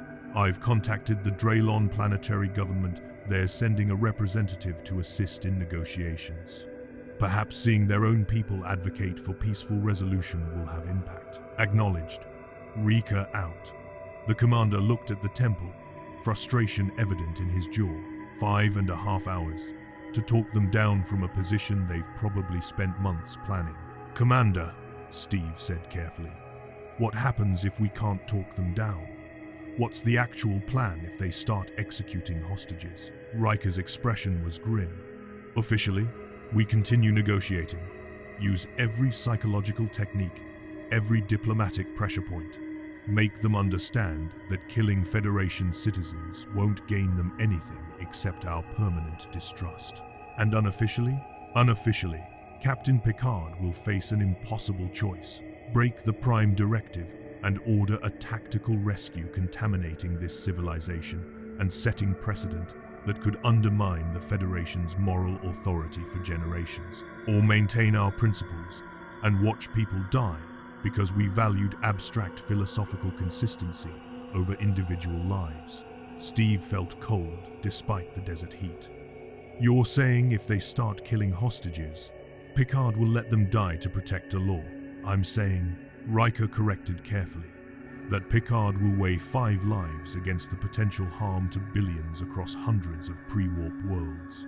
And he'll make whatever decision he can live with. But yes, the Prime Directive has that much weight. It's not optional, it's foundational. Even when it's wrong, Worf surprised Steve by answering, a warrior's honor is not optional when it becomes inconvenient. The same is true of principles. If we abandon the Prime Directive when it costs us something, it was never a real principle. It was merely a preference. Steve wanted to argue, wanted to rage against the logical cruelty of a philosophy that prioritized the theoretical over the immediate. But he'd been a soldier long enough to understand the mathematics of command. Sometimes you sacrifice the few to save the many. He'd made those calculations himself. The difference was that in his century, those calculations were about tactical necessity. Here, they were about philosophical purity. He wasn't sure which was more troubling. A commotion drew their attention, a Dralon civilian approaching rapidly, flanked by local security forces. The woman was older, grey threading through her dark hair, and she wore robes that suggested official status. Federation representatives, she called out, slightly breathless. I am Minister Kellara, advisor to the Planetary Council. I've been authorized to negotiate on behalf of our government. Rika stepped forward with practiced diplomatic grace. Minister, we're grateful for your assistance. Perhaps if your people hear from their own government that the Federation poses no threat, the Federation poses an existential threat, Kellara interrupted, and Steve's hand instinctively moved toward his shield. Not through conquest, through transformation. When we achieve warp capability, when we meet other species, when we see how the universe truly is, it will fundamentally alter every aspect of Dralon society. Our religions, our governments, our understanding of our place in existence. The Purity Front isn't wrong to fear that. They're simply handling it poorly. So you sympathize with them? Dr. Crusher asked carefully. I understand them, Kellara corrected. My people are about to leave our cradle. It's terrifying. And the Purity Front represents everyone who wants to pull back, to stay safe in ignorance rather than face the unknown. I can't negotiate them out of that fear, no one can. Fear isn't logical. Steve found himself warming to this woman. She understood what motivated people. Understood that principles and fear often operated on different levels. Then what do you propose? Riker asked. Kellara looked at the temple, at the guards standing at attention, at the afternoon sun burning toward evening. I propose we give them what they want. Not technology, but understanding. Let them see what the Federation really is. Not as gods in the sky or invaders waiting to strike, but as people who were once like us. Show them that the transformation they fear has already happened to you, and you survived it, thrived from it. How? Steve asked. Kellara's eyes found his shield, traveled up to his face, studied the uniform that looked nothing like Starfleet standard. You're different from the others, older somehow, even though you look young. And that shield, it's primitive technology, pre-warp. You're not from this Federation future, are you? Steve glanced at Riker, who gave a slight nod permission to share what was necessary. I'm from Earth's past, Steve said. A soldier from before humanity reached the stars. I got displaced in time, ended up in this century. So yeah, I've lived through the transformation you're talking about. Watched humanity evolve from warring nations to peaceful explorers. Then you understand, Kellara said intently. You've experienced what the Purity Front fears. You can tell them that the old ways don't die, they transform. That gaining knowledge doesn't destroy identity, it enriches it. With respect, Minister, Worf rumbled. The Purity Front has taken hostages and demands weapons. They will not be swayed by philosophical discussion. They are committed to their course. The soldiers guarding the temple might not be swayed, Kellara agreed. But there are hundreds of Dralonians watching this situation. Citizens who haven't decided whether to fear or welcome first contact. If we can reach them, show them that the Federation's power comes not from weapons but from wisdom, we change the narrative. We make the Purity Front irrelevant. Riker considered this, his tactical mind working through implications. A public demonstration, not of technology, but of character. Captain Rogers represents the bridge between pre-warp and post-warp humanity. If he can articulate the journey, show that fear of transformation is natural but conquerable. It won't free the hostages immediately, Dr. Crusher observed, but it might erode popular support for the Purity Front. Make their demands seem not just wrong, but unnecessary. Steve felt the weight of their attention, the implicit request. They wanted him to be a symbol again, not Captain America exactly, but something similar. The voice of experience, the proof that humanity survived its own evolution. I'll do it, he said. But I'm not a politician. I don't do speeches well. I just tell the truth as I see it. That, Kelara said with the first real smile since arriving, is precisely what we need. Within 30 minutes, Minister Kelara had organized what she called a public forum in the settlement's central square. Hundreds of Dralonians gathered, drawn by curiosity and the implicit promise that something important was happening. The away team stood on a raised platform while Kelara explained the situation to her people. And so the Federation faces a choice, she was saying. Break their most sacred law to save 7 lives, or maintain their principles and risk tragedy. But before we watch that choice unfold, I've asked one of them to speak. Not a diplomat, not a representative of their government, but a man who has lived through the transformation that we fear. Steve stepped forward, suddenly aware of hundreds of alien eyes watching him, judging him, trying to understand what he represented. He thought of speeches he'd given during the war propaganda pieces written by better writers. They'd always felt hollow. This needed to be real. My name is Steve Rogers, he began, his voice carrying across the square. I was born in 1918 inches, a place called Brooklyn. When I was a kid, humanity was fighting what we called the First World War. Millions dead, entire generations wiped out. We said it was the war to end all wars. We were wrong. He felt the crowd's attention sharpen. They understood war, understood loss. When I was old enough, we were fighting again. A madman tried to conquer the world, tried to exterminate entire peoples because of their heritage. I became a soldier, got enhanced by a serum that made me stronger, faster, took up this shield. He raised it and fought because someone had to stand against tyranny. A pause, letting them see him as he'd been a warrior from a savage age. We won that war, but the world kept fighting. Nuclear weapons that could destroy cities. Cold wars, where superpowers threatened mutual annihilation. We were powerful, but we used that power to threaten each other. We were sophisticated, but we were scared. He saw recognition in some faces. They understood that feeling, that fear of power without wisdom. Then something changed. Slowly, over generations, humanity started to realize that the things we fought over, resources, territory, ideology, we could solve those problems differently. We learned to work together, built technology that made resources abundant, explored beyond our world, and met other species. And we became something new, not because we lost what we were, but because we grew beyond it. Minister Kelara was watching him intently, and Steve realized he was saying things she needed, said truths that transcended any one civilization's journey. The people up there, he gestured to the sky where Enterprise orbited. They're not gods, they're not perfect, but they're trying to be better than their ancestors. They have the power to destroy your world 100 times over, but they won't, because they've learned that real strength isn't in weapons, it's in restraint, in choosing cooperation over conquest. How do we know they'll keep choosing that? Someone shouted from the crowd.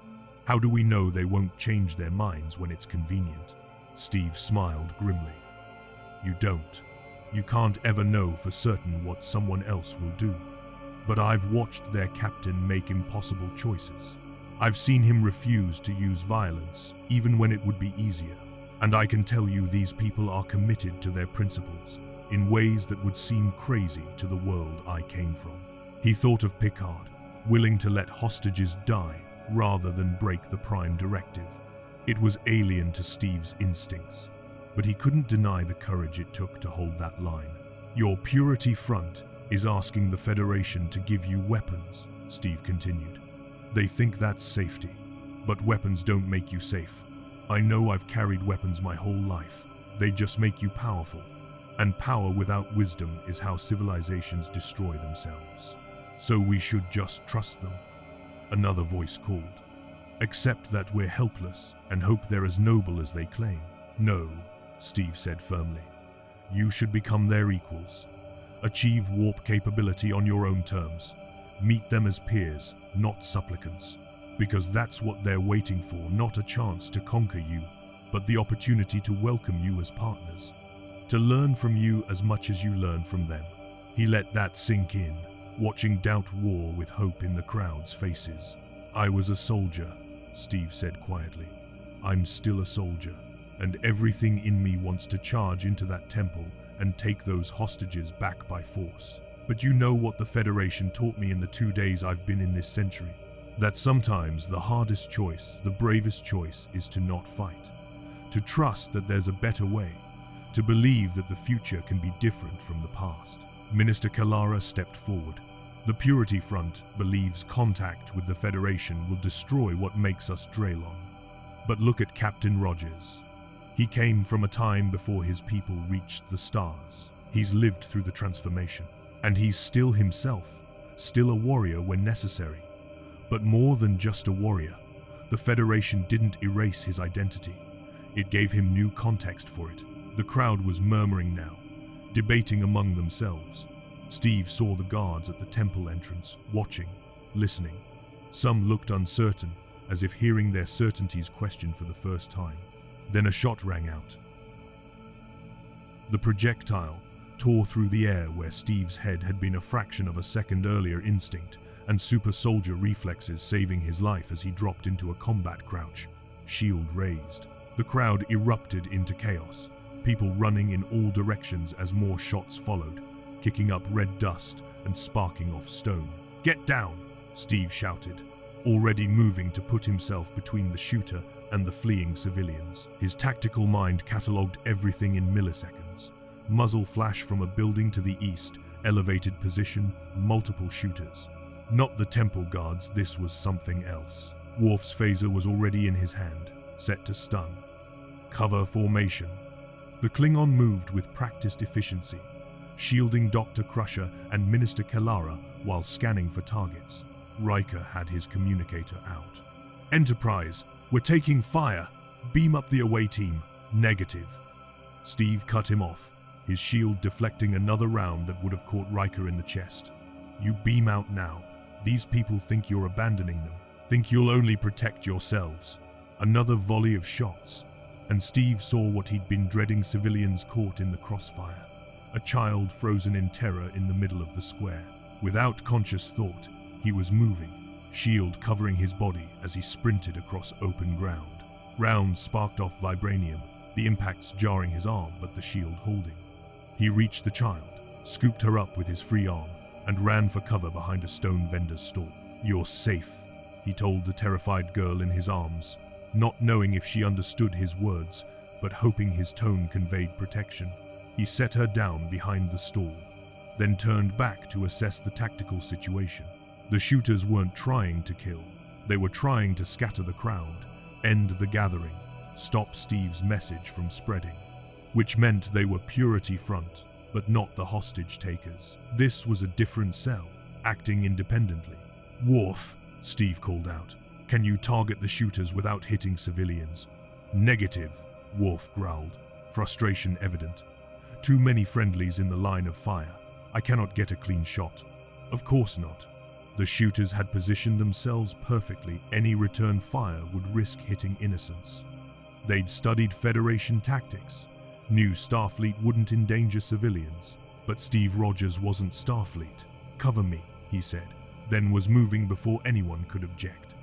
not toward cover, but toward the building where the shots originated.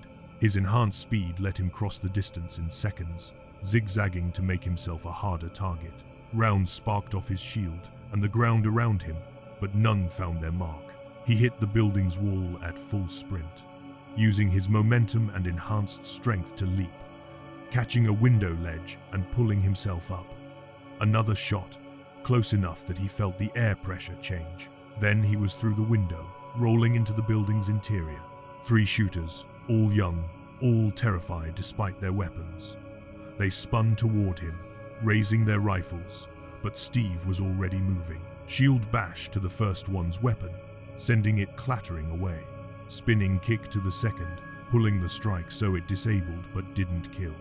The third got off a shot that Steve caught on his shield at point-blank range, then disarmed with a precise strike to the wrist. 15 seconds from entry to 3 shooters unconscious or disarmed on the floor.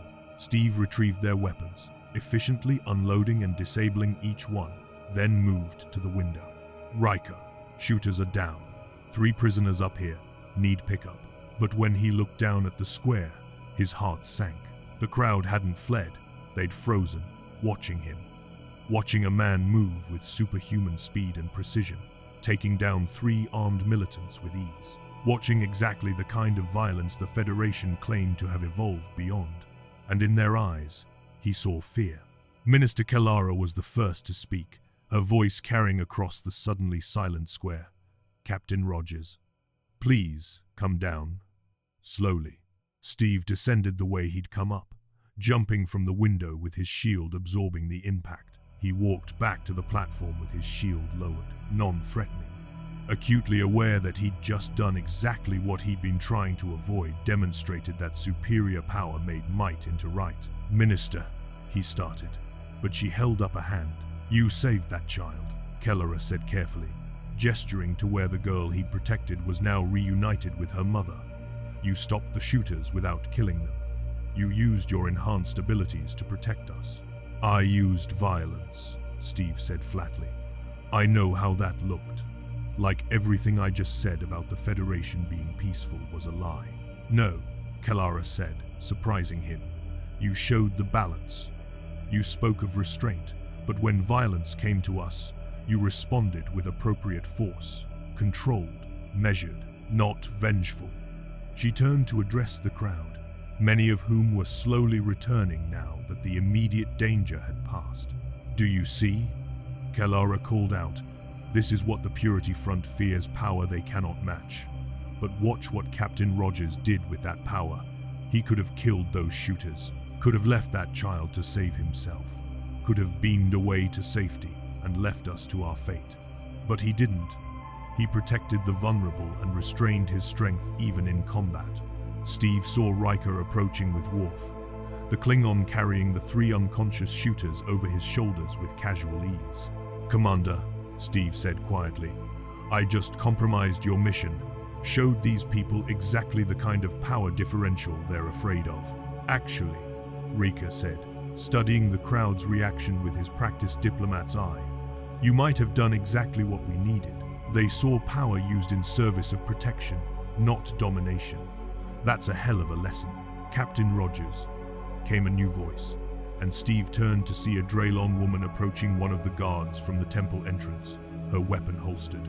I am Torava, second in command of the Purity Front Temple garrison. She stopped a respectful distance away, her body language cautious but not hostile. I watched what you did, what you said before the shooting started. I meant every word, Steve said. I know. Torava glanced back at the temple, then at the crowd. Commander Riken, our leader. The woman you met earlier, she said you would prove our point. That the Federation is powerful and violent, that they'll impose their will through force the moment they have justification. But you didn't. You only fought to protect civilians. You could have stormed the temple while my comrades were distracted, but you didn't. Those hostages aren't in immediate danger, Steve said, following the tactical logic. Taking down a few shooters doesn't change the situation in the temple. It would just escalate things. Precisely. Torava looked at him with something approaching respect. You think like a warrior. but you act like a protector. There's a difference. Before Steve could respond, his combadge chirped. Captain Rogers, came Picard's voice, tight with barely controlled urgency. The situation has changed. The Romulan warbird has returned to this system. Commander Sailor is hailing us, and she's requesting to speak with you directly. I need you to beam up immediately. Steve exchanged glances with Riker, saw his own concern reflected there. Captain, we're in the middle of hostage negotiations. I'm aware, but this takes precedence. Sailor has information about your arrival in this timeline, and she's offering it in exchange for a personal meeting. Given the Prime Directive complications with Dralon II and the potential intelligence value, Picard's pause was heavy with implication. Your presence may be needed in orbit more than on the surface. Go, Minister Kellerar said firmly. Torava and I will continue negotiations. Your presence here has already shifted the dynamic. Let us build on that foundation. Steve looked at the temple, at the hostages still trapped inside, every instinct screaming that his place was here, protecting people who needed protecting. But Picard's judgment had proven sound, and if Sailor knew something about the Infinity Stones, about how he'd arrived here, all right, Steve said reluctantly. But Commander Riker stays, and if anything goes wrong, we'll handle it, Riker assured him. That's what we do. Go deal with the Romulans. Try not to start an interstellar incident. Steve smiled despite the tension. No promises. As the transporter beam took him, the last thing he saw was Torava and Minister Kellerar talking quietly, the beginning of something that might lead to peaceful resolution. But as Steve materialized on the Enterprise, facing the possibility of meeting Sailor again, he couldn't shake the feeling that he was walking away from one crisis and directly into another. The bridge was at tactical alert when Steve arrived. The lighting shifted to that distinctive red that signaled potential combat. Picard stood at the center, his command presence radiating controlled tension. Captain Rogers, he said without preamble. Sailor is on the view screen. She's been most insistent about speaking with you. The screen shifted, and there was the Romulan commander, her expression a mixture of calculation and barely concealed excitement. Ah, Captain America, how delightful. I trust you're enjoying your time in our century. Commander Sailor, Steve said flatly, moving to stand beside Picard.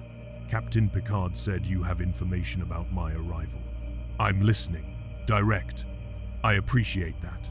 Sailor leaned forward in her command chair. We've been analyzing the subspace disruption that brought you here.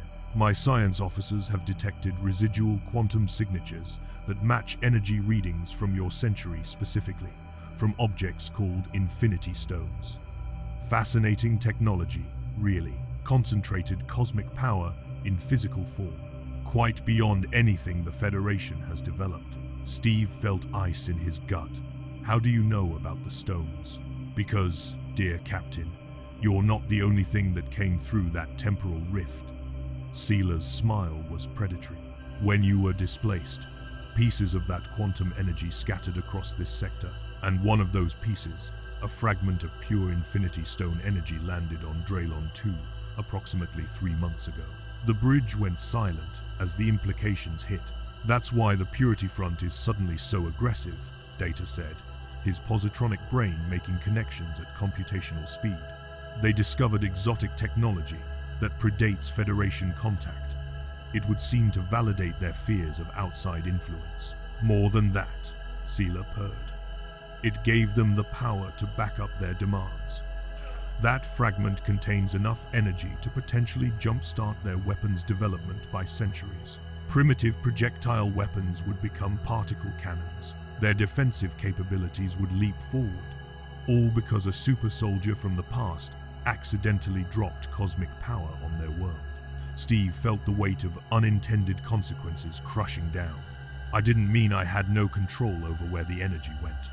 Of course not, Picard said firmly, his hand briefly touching Steve's shoulder in reassurance. Commander Sailor, if what you're saying is true, then the Prime Directive situation has become exponentially more complex.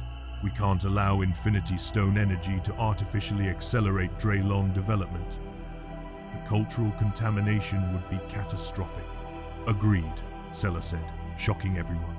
Which is why I'm offering an alliance. Temporary, of course, but mutually beneficial.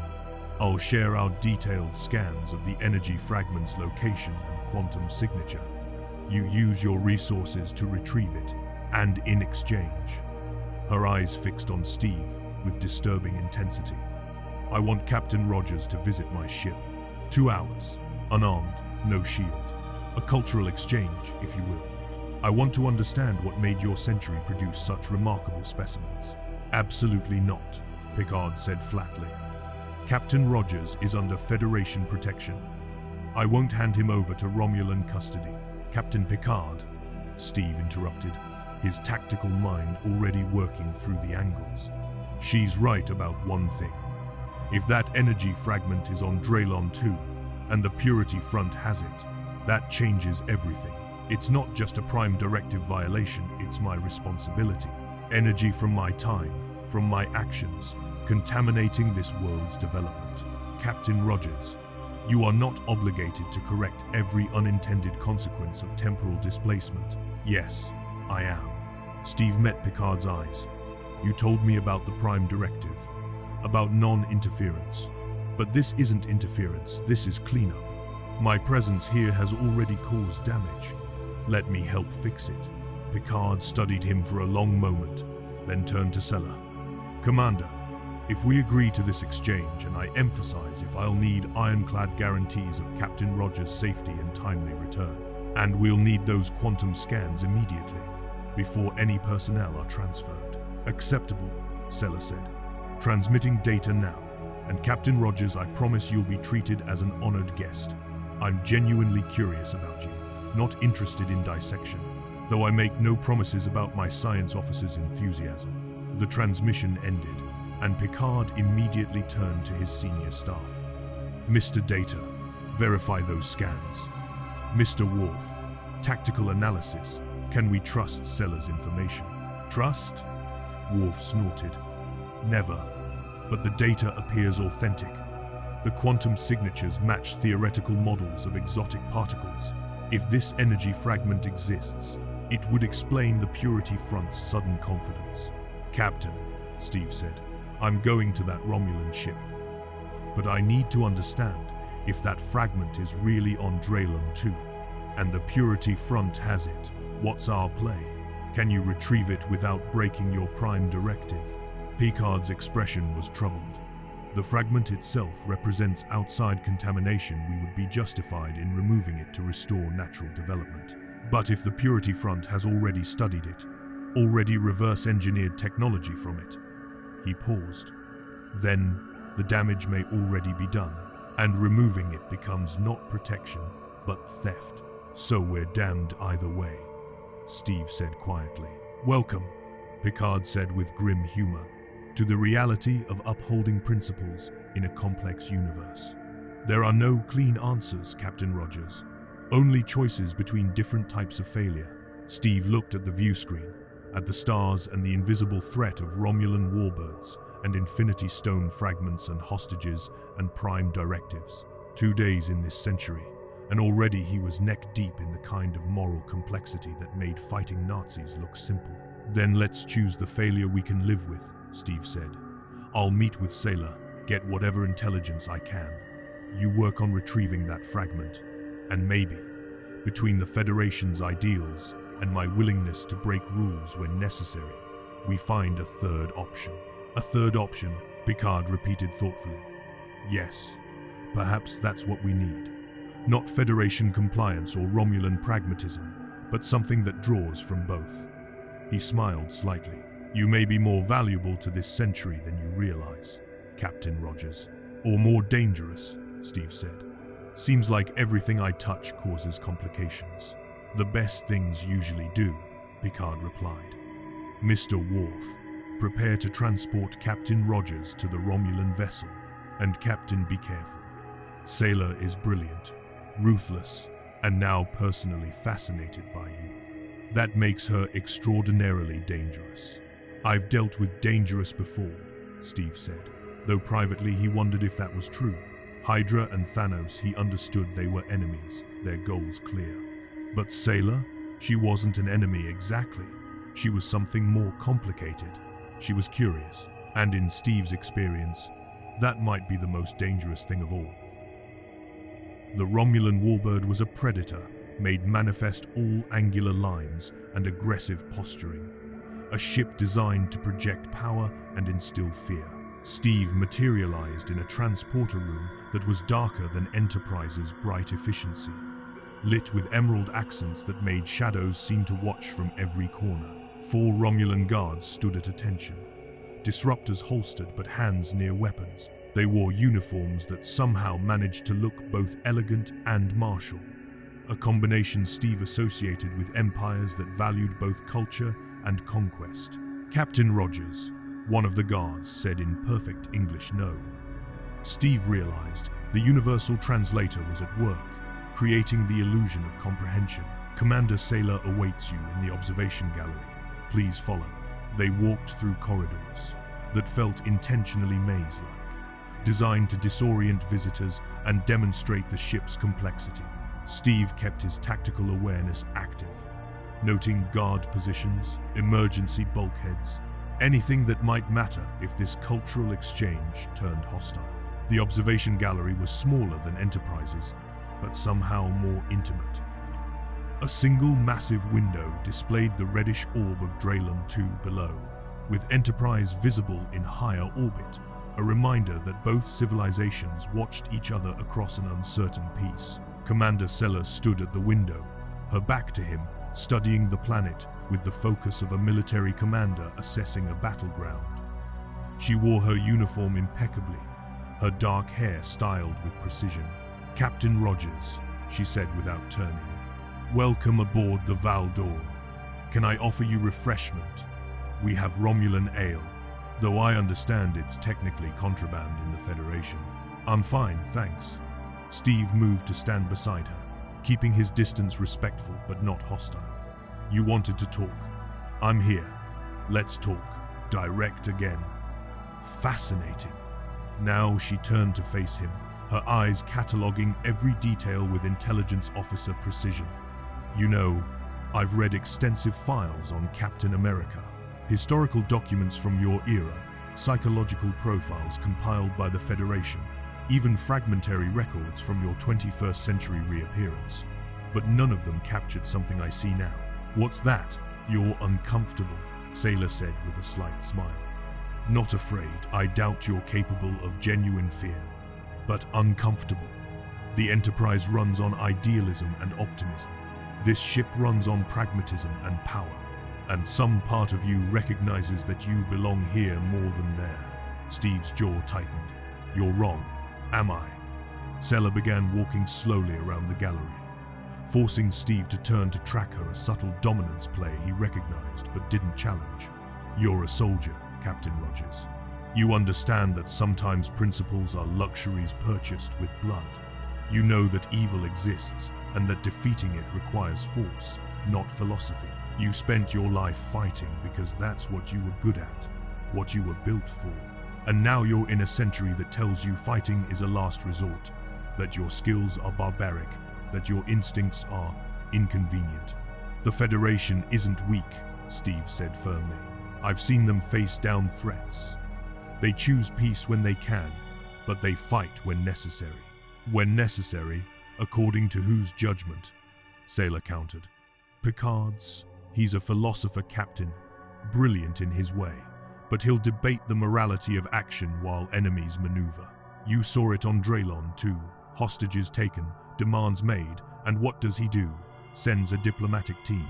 Talks, negotiates, hopes that words will be enough. And you do what differently?" "I'd have transported those hostages out the moment I had coordinates," Sailor said flatly. "Consequences to cultural development be damned. 7 Federation lives are worth more than abstract principles about non-interference. But Picard won't do that. The Prime Directive is sacred to him, more sacred than lives." Steve wanted to argue, but he'd felt the same frustration when Picard explained the Prime Directive. The willingness to let people die rather than break a philosophical principle, felt alien to everything Steve believed.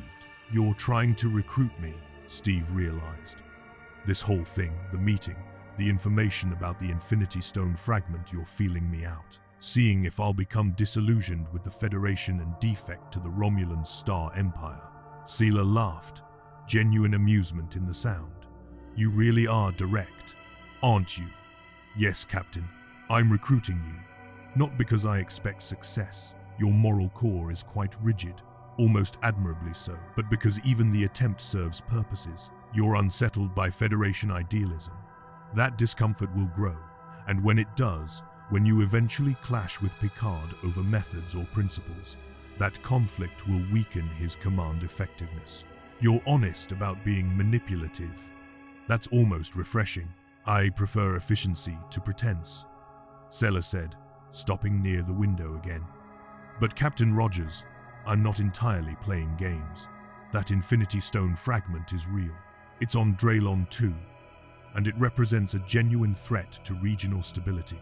If the Purity Front reverse engineers technology from it, they'll have weapons capabilities that dwarf their civilization's natural development. They could become a threat not just to the Federation, but to the Romulan Star Empire. So you want it for yourselves, Steve said flatly. Of course, Sela agreed without shame. Exotic energy sources are valuable. But more than that, I want it off Dralon II before it destabilizes the entire sector. The Federation can't retrieve it without violating their precious Prime Directive. We could retrieve it, but that would require military action against a pre-warp world, something even we avoid for practical reasons. Bad for our reputation. So you need a third option? Steve said, understanding dawning. Someone who can go in without representing either Federation or Romulan interests. Someone with the skills to infiltrate and retrieve without official sanction. Now you're thinking like an intelligence officer, Sela said approvingly. Yes, you retrieve the fragment. We detect no Prime Directive violation. The Federation maintains its moral purity, and the Romulan Star Empire ensures a dangerous technology doesn't fall into incompetent hands. And you expect me to hand it over to you? I expect, Sela said carefully, that you'll do what you think is right. Maybe you give it to Picard. Maybe you give it to me. Maybe you destroy it. But you'll get it off Dralon II because you understand something. Picard struggles with, sometimes the right action violates the rules. Steve turned to face the planet below, watching its slow rotation. 7 hostages. 1 Infinity Stone fragment. A pre-warp civilization caught between galactic powers. And him, a man out of time, without official authority or clear allegiance. Why do you really want to meet with me? Steve asked quietly. Not the intelligence gathering, not the recruitment attempt. The real reason. Sela was silent for a moment, and when she spoke, her voice carried something that might have been genuine curiosity. Because you're an anachronism that shouldn't exist. You should be dead, Captain Rogers. Dead from your sacrifice in 1945, or dead from old age if you'd survived the ice. But instead, you fought through the 21st century, faced down existential threats, and somehow ended up here. And I want to understand what drives that. What makes a man keep fighting when everything he knew is gone? Purpose, Steve said simply. There are still people who need protecting, still bullies who need stopping. The century changes, the weapons get more sophisticated, but the fight remains the same. And you never tire of it? Never question whether the fight is worth the cost. Steve thought of Tony's funeral, of Natasha's sacrifice, of every friend he'd watched die fighting battles that seemed to never end. I question it all the time, but questioning doesn't change the answer. Someone has to stand up, might as well be me. Martyr complex, Sela observed clinically. Fascinating. You've structured your entire identity around self-sacrifice. You've structured yours around power, Steve countered. We all have our coping mechanisms. Sela smiled. A real smile this time, not predatory or calculating, but genuinely amused. I like you, Captain Rogers. You're far more interesting than Federation idealists who pretend they're morally superior while benefiting from the conflicts they claim to deplore. At least you're honest about being a weapon. I'm a person who happens to have abilities, Steve corrected. There's a difference, is there? Sela called up a holographic display, showing the Infinity Stone fragment's location deep in the temple complex where hostages were held. The fragment is in the lower chambers. The Purity Front doesn't fully understand what they have, but they know it's valuable. They've built their entire bargaining position around possessing technology the Federation wants removed. Steve studied the layout, his tactical mind automatically planning approach vectors and extraction routes. They'll have guards. The hostages are probably nearby, using them as leverage if anyone tries to take the fragment. Undoubtedly, Sailor agreed. Which is why a frontal assault would fail. You'd need stealth, precision, and the ability to operate without backup. Can you do that, Captain? Can you infiltrate a hostile position, retrieve a target, and extract without causing casualties? I've done it before, Steve said, but there's a problem. If I go in as myself as Captain America with my shield and uniform, it's clearly Federation interference. The Prime Directive breaks. But if I go in covert, without identification, you're just a very effective soldier acting independently, Sela finished. Plausible deniability. The Federation didn't order you to act. Picard didn't sanction the operation. You're a displaced person making your own choices. Technically legal under every interpretation of interstellar law, and incredibly dishonest, Steve said. Yes, Sailor agreed, but effective. Sometimes dishonesty serves a greater truth. Those hostages go free. That fragment gets secured. The Purity Front loses their leverage, all without forcing Picard to compromise his principles or giving the Romulan Star Empire justification for military intervention. Everyone wins. Steve wanted to reject it, wanted to find the clean solution that didn't involve deception and solo infiltration. But he'd been in enough impossible situations to recognize when pragmatism trumped idealism. If I do this, Steve said carefully, I do it my way. No Romulan interference, no Federation monitoring. I go in alone, secure the hostages and the fragment, and I decide what happens to the technology afterward. Acceptable, Sela said immediately, too immediately. She'd expected this, had planned for it. I'll provide you with detailed scans and up-to-date intelligence. You have. She checked a chronometer. 2 hours and 17 minutes before the Purity Front's deadline. After that, they begin executing hostages. And if I succeed, if I get the fragment and the hostages out, then you've prevented a tragedy and removed a destabilizing element, Sailor said. And perhaps you've learned something about yourself, about whether you're truly a Federation idealist or something more pragmatic. Steve moved toward the door, then paused. Commander Sailor, you've been honest with me about manipulation. Let me be honest with you. I'm not joining the Romulan Star Empire. I'm not becoming some kind of gray area operative. I'm doing this because it's the right thing to do, not because your arguments swayed me. Of course, Sela said smoothly. But Captain Rogers, the fact that you're doing it at all, acting without official sanction, bypassing Federation authority, operating in a moral gray area that proves my point better than any recruitment speech could. You're not as different from us as you'd like to believe. Steve didn't respond, just walked toward the transporter room. Because the worst part was that Sela might be right.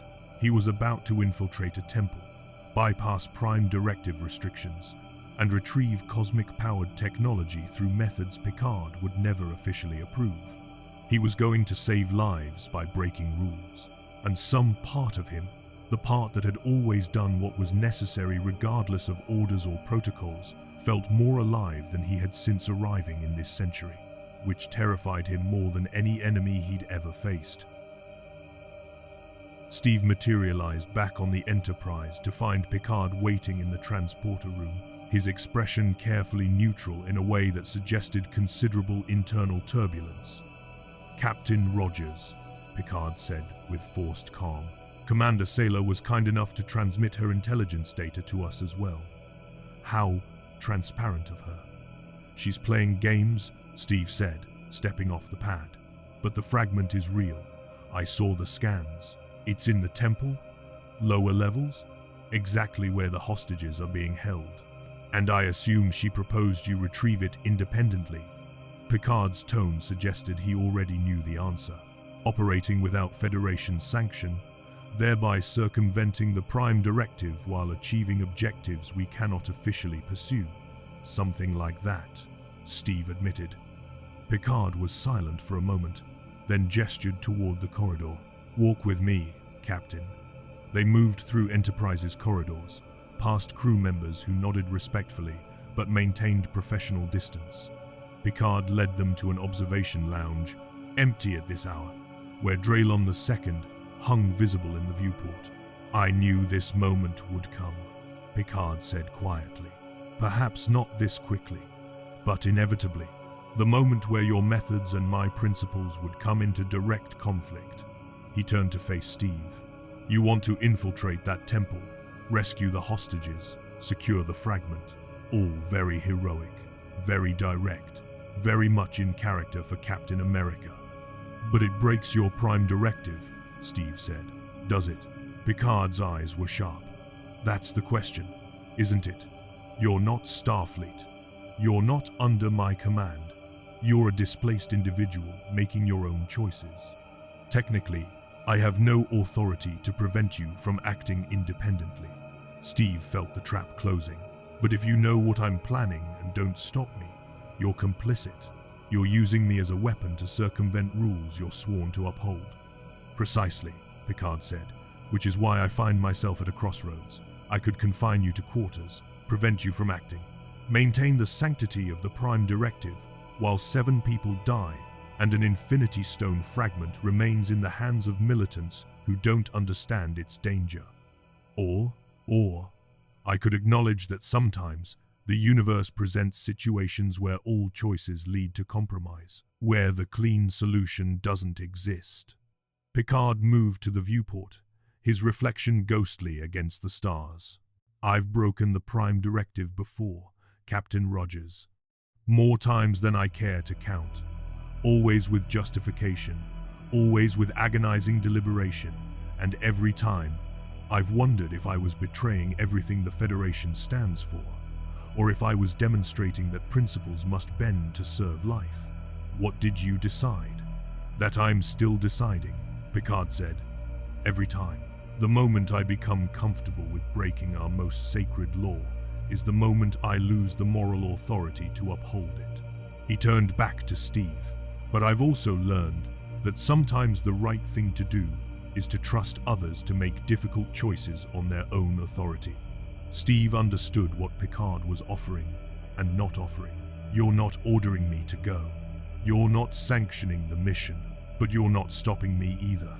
I'm recognizing that you are a free individual with considerable capabilities, facing a situation where your unique skills might prevent tragedy, Picard said carefully. What you choose to do with that recognition is entirely your decision. That's a hell of a gray area for someone who talks about principles. Yes, Picard agreed simply. Welcome to command, Captain Rogers, where every decision exists in gray areas, and the only certainty is that you'll question yourself afterward. Steve looked at the planet below, thinking about 7 hostages counting down their final hours, about a fragment of cosmic power that shouldn't exist in this century, about the weight of doing what was necessary versus what was sanctioned. If I do this, Steve said, I'll need equipment. A way to bypass their security without Federation technology signatures. Something that won't scream Starfleet interference to anyone analyzing the aftermath. Mr. LaForge mentioned you were interested in the holodeck earlier, Picard said neutrally. It can create remarkably accurate physical simulations, including historical equipment from various eras. A clever person might use such technology to fabricate period-appropriate tools, and if I needed intelligence updates during the operation, your comm badge will continue to function, Picard said, though of course, I cannot officially monitor an unauthorized operation. However, if someone were to inadvertently leave a channel open on a secure frequency. He pulled out a pad, glanced at it, then set it on a nearby table. How careless of me to leave classified tactical data unsecured. Steve picked up the PADD, saw detailed temple layouts, guard rotations, hostage positions, everything he'd need for infiltration planning. Captain Picard, you're asking me to do what you can't, then giving me plausible deniability to protect the Federation's image. I'm doing nothing of the sort, Picard said firmly. I'm simply acknowledging reality. You're going to act regardless of my approval because your moral code demands it. I'm ensuring that if you do act, you have the best possible chance of success and survival. There's a difference, a fine distinction. The finest distinctions often matter most, Picard said. Then, more quietly, Captain Rogers, I won't lie to you. If this goes wrong, if there are casualties, if the cultural contamination is severe, I'll face consequences. Court-martial, possibly. End of my career, certainly. But I've made my peace with that. Some things are worth the cost. Steve felt the weight of that trust, that faith in his judgment. I'll get them out. The hostages, the fragment, all of it. I know you will, Picard said, because that's who you are. Just remember you're operating in my century now. Try to do it with at least a nod toward our values. Minimum force, maximum discretion, and for God's sake, try not to let Sella get her hands on that fragment. No promises on the last part, Steve said. She's smart. She'll have contingencies. Then outsmart her, Picard said with a slight smile. You've faced down Nazi super science, alien invasions, and a mad Titan. I suspect one Romulan commander, brilliant as she is, won't prove insurmountable. Steve headed toward the door, then paused. Captain, why are you really doing this? Why risk everything to help me? Picard was quiet for a long moment. Because I've watched you these past 2 days, Captain Rogers. Watched you try to understand a world that's alien to everything you knew. Watched you struggle with principles that seem to value philosophy over people. And I've realized something. The Federation doesn't need you to become like us. We need you to remind us what we were. The courage, the directness, the willingness to stand alone if necessary. We've grown sophisticated, perhaps too sophisticated. Sometimes we forget that principles exist to serve life, not the other way around. You think I can teach you that? I think, Picard said, that you already are. Now go. You have less than 2 hours. And Captain, come back alive. I'd very much like to continue our philosophical debates. Steve spent 40 minutes in the holodeck, fabricating equipment that wouldn't register as Federation technology, climbing gear fashioned from natural fibers, a blade forged from simple steel rather than duranium, his shield the only piece of advanced technology he'd carry, but it predated the Federation by centuries, so technically didn't violate anything. He changed out of his conspicuous uniform into dark, nondescript clothing that the holodeck created based on Dralon fashion, without the stars and stripes, without the bright colors. He looked like what he was, a soldier preparing for night work. Worf appeared in the holodeck entrance, carrying a small case. Captain Rogers. Captain Picard did not send me. I am here of my own accord. Understood, Steve said, recognizing the Klingon's careful phrasing. What's in the case? A Klingon cloaking device. Personal scale. Not Federation technology, a gift from the Klingon Empire to me personally during my time on Deep Space Nine. Worf opened the case, revealing a compact unit that looked like it belonged in a spy thriller. It will render you invisible to most sensors and visual detection for approximately 30 minutes. Afterward, it must recharge for several hours. That's Klingon military technology. You'd be giving it to someone operating without authorization. I am giving it to a warrior, about to face impossible odds to save the helpless, Worf said firmly. In Klingon culture, that is the highest honor. What you do with it is between you and your conscience. Steve took the device, attached it to his belt, "Thank you, Worf. This'll make the difference." "There is more," Worf said. "I have studied the temple layout. The lower chambers are ancient, built long before the current structure. There are passages marked as sealed on the modern plans, but ancient buildings often have hidden ways. Service tunnels, priest passages. If I were infiltrating, I would seek the oldest entrances." "You've done this before," Steve observed. "I have served in Starfleet for many years," Worf said neutrally. "I have learned that sometimes honor requires operating in shadows.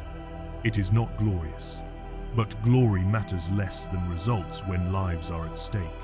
"Spoken like a soldier, I am a warrior," Worf corrected with Klingon pride. "There is a difference. A soldier follows orders, a warrior follows honor. Tonight, Captain Rogers, you are a warrior." After Worf left, Steve stood alone in the holodeck, checking his equipment with practiced efficiency. Everything was ready, everything except him. He thought about Picard's trust, about the prime directive he was about to violate, about 7 people who'd die if he failed.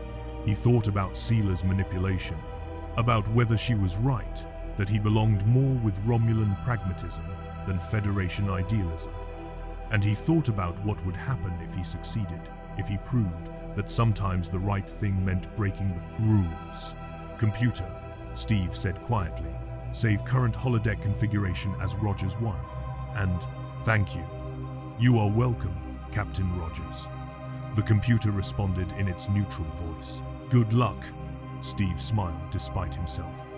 Even the computers in this century were more considerate than the ones from his time. Then he tapped his comm badge. "Rogers to Enterprise, 1 to beam down. Coordinates 3 kilometers from Temple, and make it quiet." "Transporting," came the voice of the transporter chief, and just before the beam took him, "Kick some ass, sir." Protocol violation, definitely, but Steve appreciated the sentiment. The Dralon desert at night was cold, the twin moons casting everything in silver blue light. Steve moved across the sand with enhanced speed and soldier's stealth, covering the distance to the temple in minutes. The structure loomed before him, ancient stone glowing in moonlight, but now crawling with guards carrying modern weapons. The Purity Front had fortified their position, sandbag barriers, searchlights, clear kill zones approaching the entrance. A frontal assault would be suicide. Good thing he had no intention of trying one. Steve activated the Klingon cloaking device. The world shimmered, and when he looked down at his hands, they were gone invisible to sight and senses. 30 minutes. The clock started now. He approached the temple's north face, where Worf's intelligence suggested ancient passages existed. Sure enough, partially buried beneath sand, Steve found worn stone that didn't match the main structure. He dug quickly, uncovering a small opening, a ventilation shaft, maybe, or an ancient drainage system. It was barely large enough for him to squeeze through. Perfect. Steve crawled into darkness, his enhanced senses compensating for lack of light. The passage was tight, claustrophobic, carved by hands that had been dust for centuries, but it angled downward, toward the lower chambers, where hostages and fragment waited. He heard voices above, guards patrolling. The passage intersected with the modern structure, and Steve found himself looking through carved vents at the temple interior. Modern lights, modern weapons, ancient stones, all mixed together in a way that somehow summarized the whole situation. The passage opened into a larger chamber, and Steve dropped silently into shadow. The cloaking device showed 22 minutes remaining. He needed to move faster. Following the temple layout from memory, Steve navigated through corridors that mixed architectural eras. He passed guard posts, staying invisible, until finally he heard voices, Federation standard, speaking quietly. The hostages. Steve peered around a corner into a large chamber lit by harsh portable lights. 7 archaeologists sat against one wall, wrists bound but otherwise unharmed. 3 guards watched them, weapons ready but attention focused on a central pedestal. On that pedestal, glowing with subtle blue-white light, sat a fragment no larger than Steve's fist. But he recognized the energy signature, felt it in his bones, infinity stone power, quantum reality made physical, a shard of cosmic force that shouldn't exist in this or any century. And standing beside it, studying it with scientific fascination, was Commander Rikan, the Purity Front leader Steve had met earlier. She held some kind of scanning device, clearly trying to understand what she possessed. Fascinating, she murmured to herself.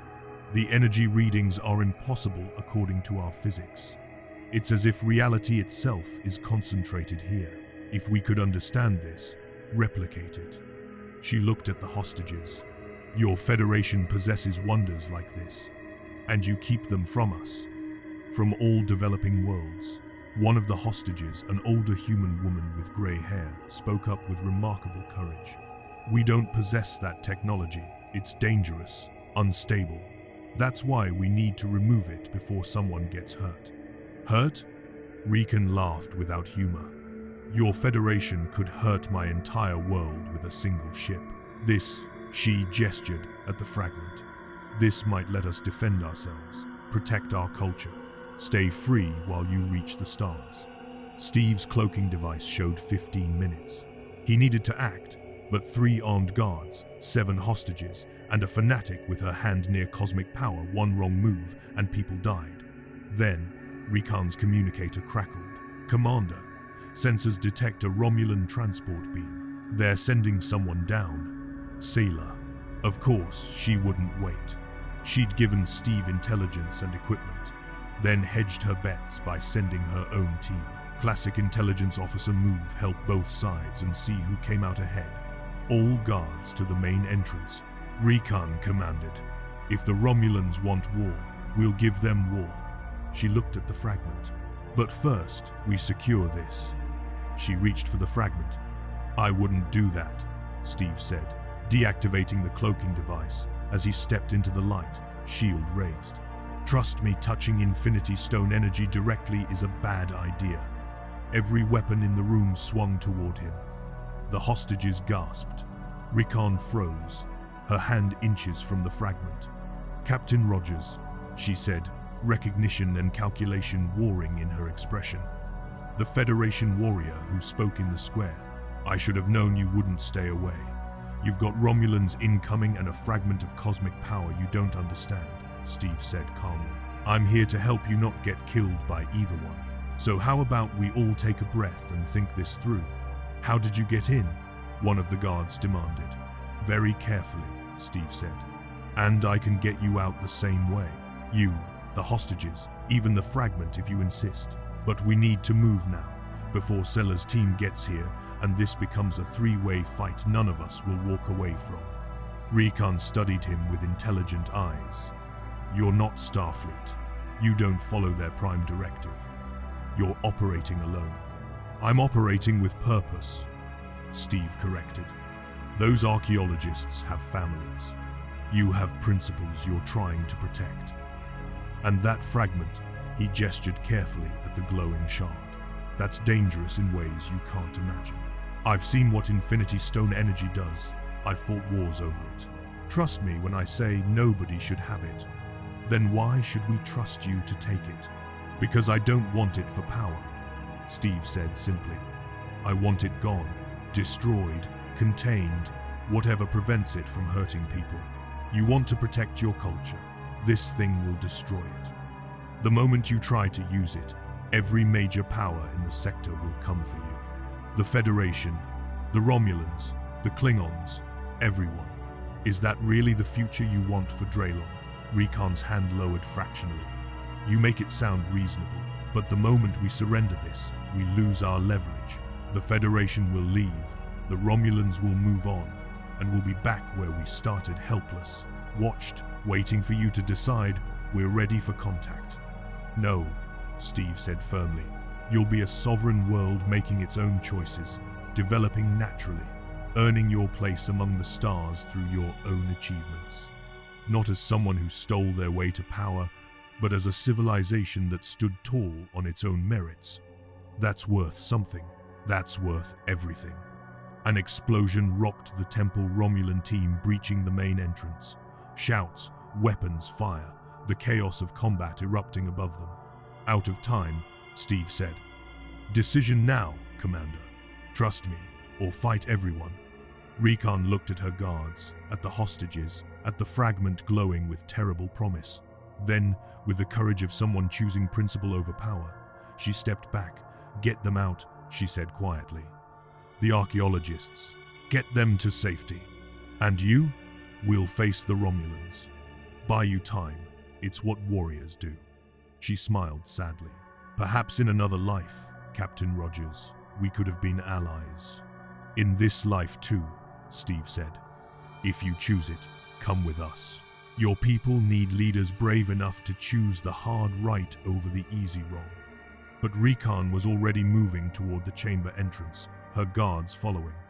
Good luck, soldier from the past. May you find the future you deserve. Then they were gone, running toward the sound of combat. Steve moved immediately to the hostages, cutting their bonds with his steel blade.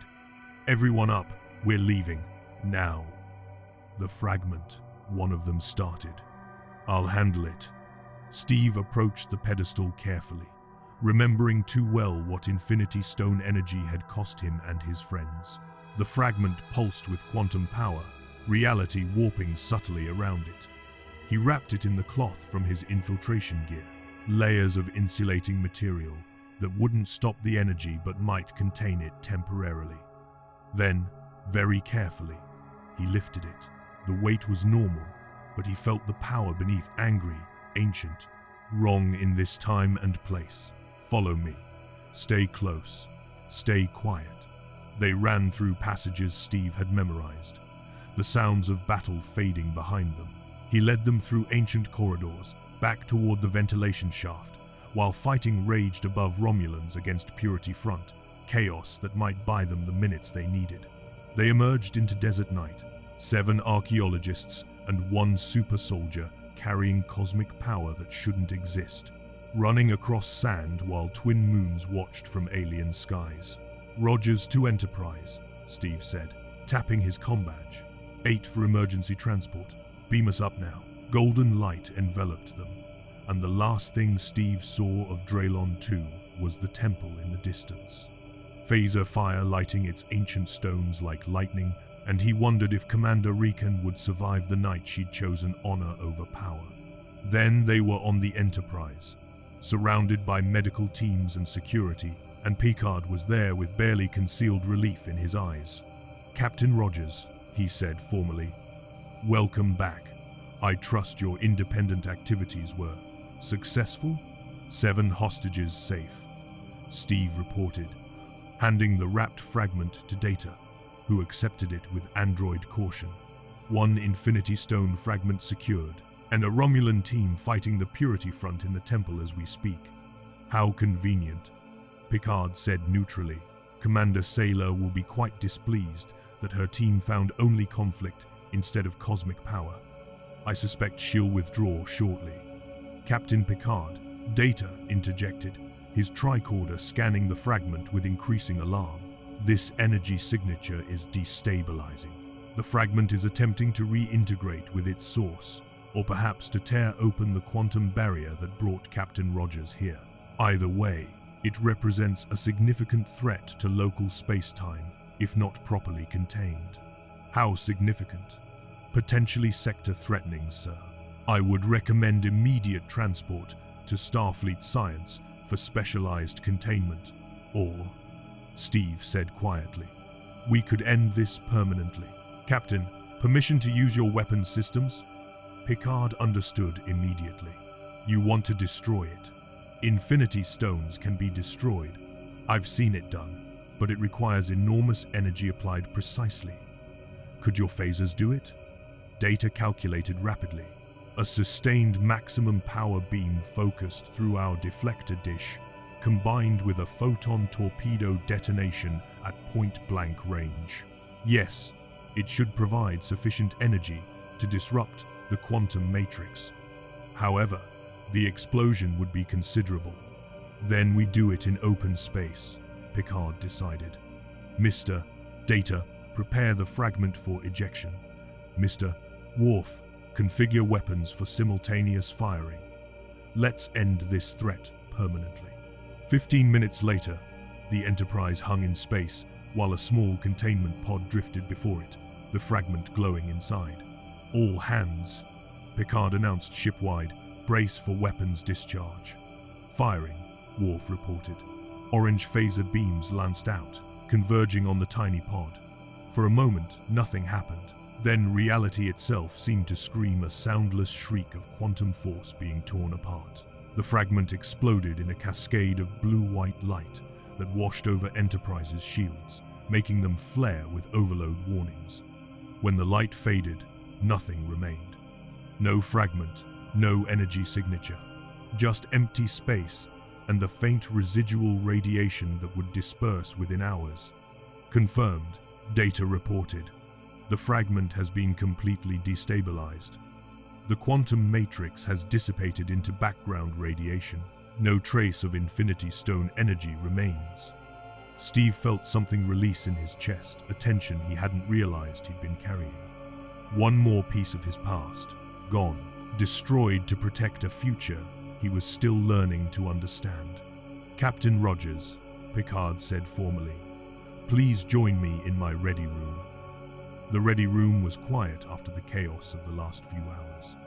The soft hum of the warp core and the occasional chirp of ship systems providing a gentle backdrop. Picard poured 2 glasses of real whiskey, not synthahol. Steve noted and handed one to him before settling into his chair. Officially, Picard began. I have no knowledge of how 7 hostages were extracted from a temple on a pre-warp world. I have no information about unauthorized infiltration operations. And I certainly don't know anything about a Klingon cloaking device being used by a civilian. Officially, Steve agreed, sipping the whiskey and finding it excellent. Unofficially, Picard continued with the faintest smile. That was some of the finest tactical work I've witnessed in my career. Minimum casualties, maximum effectiveness, and you somehow managed to retrieve the fragment while keeping Federation involvement plausibly deniable. Commander Rikan helped, Steve said. She chose principle over power. That took real courage. Indeed, Picard pulled up a report on his desk screen. Minister Kellara has already been in contact. The Purity Front is standing down. Commander Rikan survived the Romulan incursion and is currently negotiating with her own government. The hostage situation is resolved. The fragment is destroyed, and somehow the Prime Directive remains technically intact. Technically, Steve repeated with a slight smile. Yes. Well, technically is sometimes the best we can manage. Picard set down his glass, his expression growing serious. Captain Rogers, we need to discuss what happens next. You've been in this century for less than 3 days. In that time, you've attracted Romulan attention, become involved in a hostage crisis, violated approximately 17 regulations I can think of off the top of my head, and fundamentally challenged my understanding of how the Prime Directive should be applied. Sorry about that. Don't be, Picard said firmly. You've also saved 7 lives, prevented an Infinity Stone fragment from destabilizing an entire sector, demonstrated to the Dralonians that the Federation's power is matched by restraint, and reminded my crew, reminded me that sometimes principles must bend to serve life. Those are not small achievements. Steve leaned back in his chair, feeling the weight of 3 centuries pressing down. Captain Picard, I don't belong here. Not really. I'm a soldier from an era of warfare in a century that's moved beyond war. My instincts are all wrong for your time. I break rules you've built your civilization on, and I'm starting to think that I do more harm than good just by existing here. Are you? Picard's eyes were sharp. Captain Rogers, do you know why I became a Starfleet officer? It wasn't for exploration, though I've grown to love that aspect. It wasn't for adventure, though I've had more than my share. It was because I believed humanity could be better than its history. That we could evolve beyond violence, beyond petty conflicts, beyond the worst of what we were capable of becoming. You succeeded, Steve said. The Federation is proof of that. But success has costs, Picard continued. My crew is extraordinarily competent. They're educated, principled, dedicated to ideals that would seem impossibly naive to your contemporaries. But sometimes, I wonder if we've become so sophisticated, so committed to our principles, that we've forgotten the hard truths that made those principles necessary in the first place. What hard truths? That evil exists, Picard said simply. That sometimes violence is necessary. That restraint is only virtuous when you possess the capacity for action. We've built a civilization on peace, Captain Rogers, but we've had the luxury of doing so because people like you, in your century and ours, were willing to fight when fighting was required. We stand on the shoulders of warriors, even as we claim to have transcended warfare. Steve absorbed this, feeling something shift in his understanding. You're saying I'm not obsolete. I'm foundational. I'm saying you represent something we must never forget, Picard clarified. The courage to stand alone, the willingness to sacrifice for others, the understanding that principles exist to protect life, not the other way around. My century needs those reminders, perhaps more than we'd like to admit. So what are you proposing? That I stay on Enterprise as what's your moral conscience? The guy who questions whether the Prime Directive goes too far. I'm proposing, Picard said carefully, that you stay on Enterprise as a guest, an advisor, and perhaps eventually as crew if you choose. Not as a soldier, we have security officers for that, but as someone who brings a different perspective, who challenges our assumptions, who reminds us that the future we've built rests on the sacrifices of the past. Steve wanted to dismiss it, wanted to argue that he didn't belong, that his presence would cause more problems. But then he thought about the last 3 days, about Picard's trust, Worf's respect, Data's curiosity, Troy's understanding, about 7 hostages who'd gone home because someone was willing to break rules to save them. I'd need independence, Steve said slowly. I can't be Starfleet. I can't follow orders that violate my conscience. I need to be able to act when I see people in danger, even if it means breaking your rules. Agreed, Picard said immediately.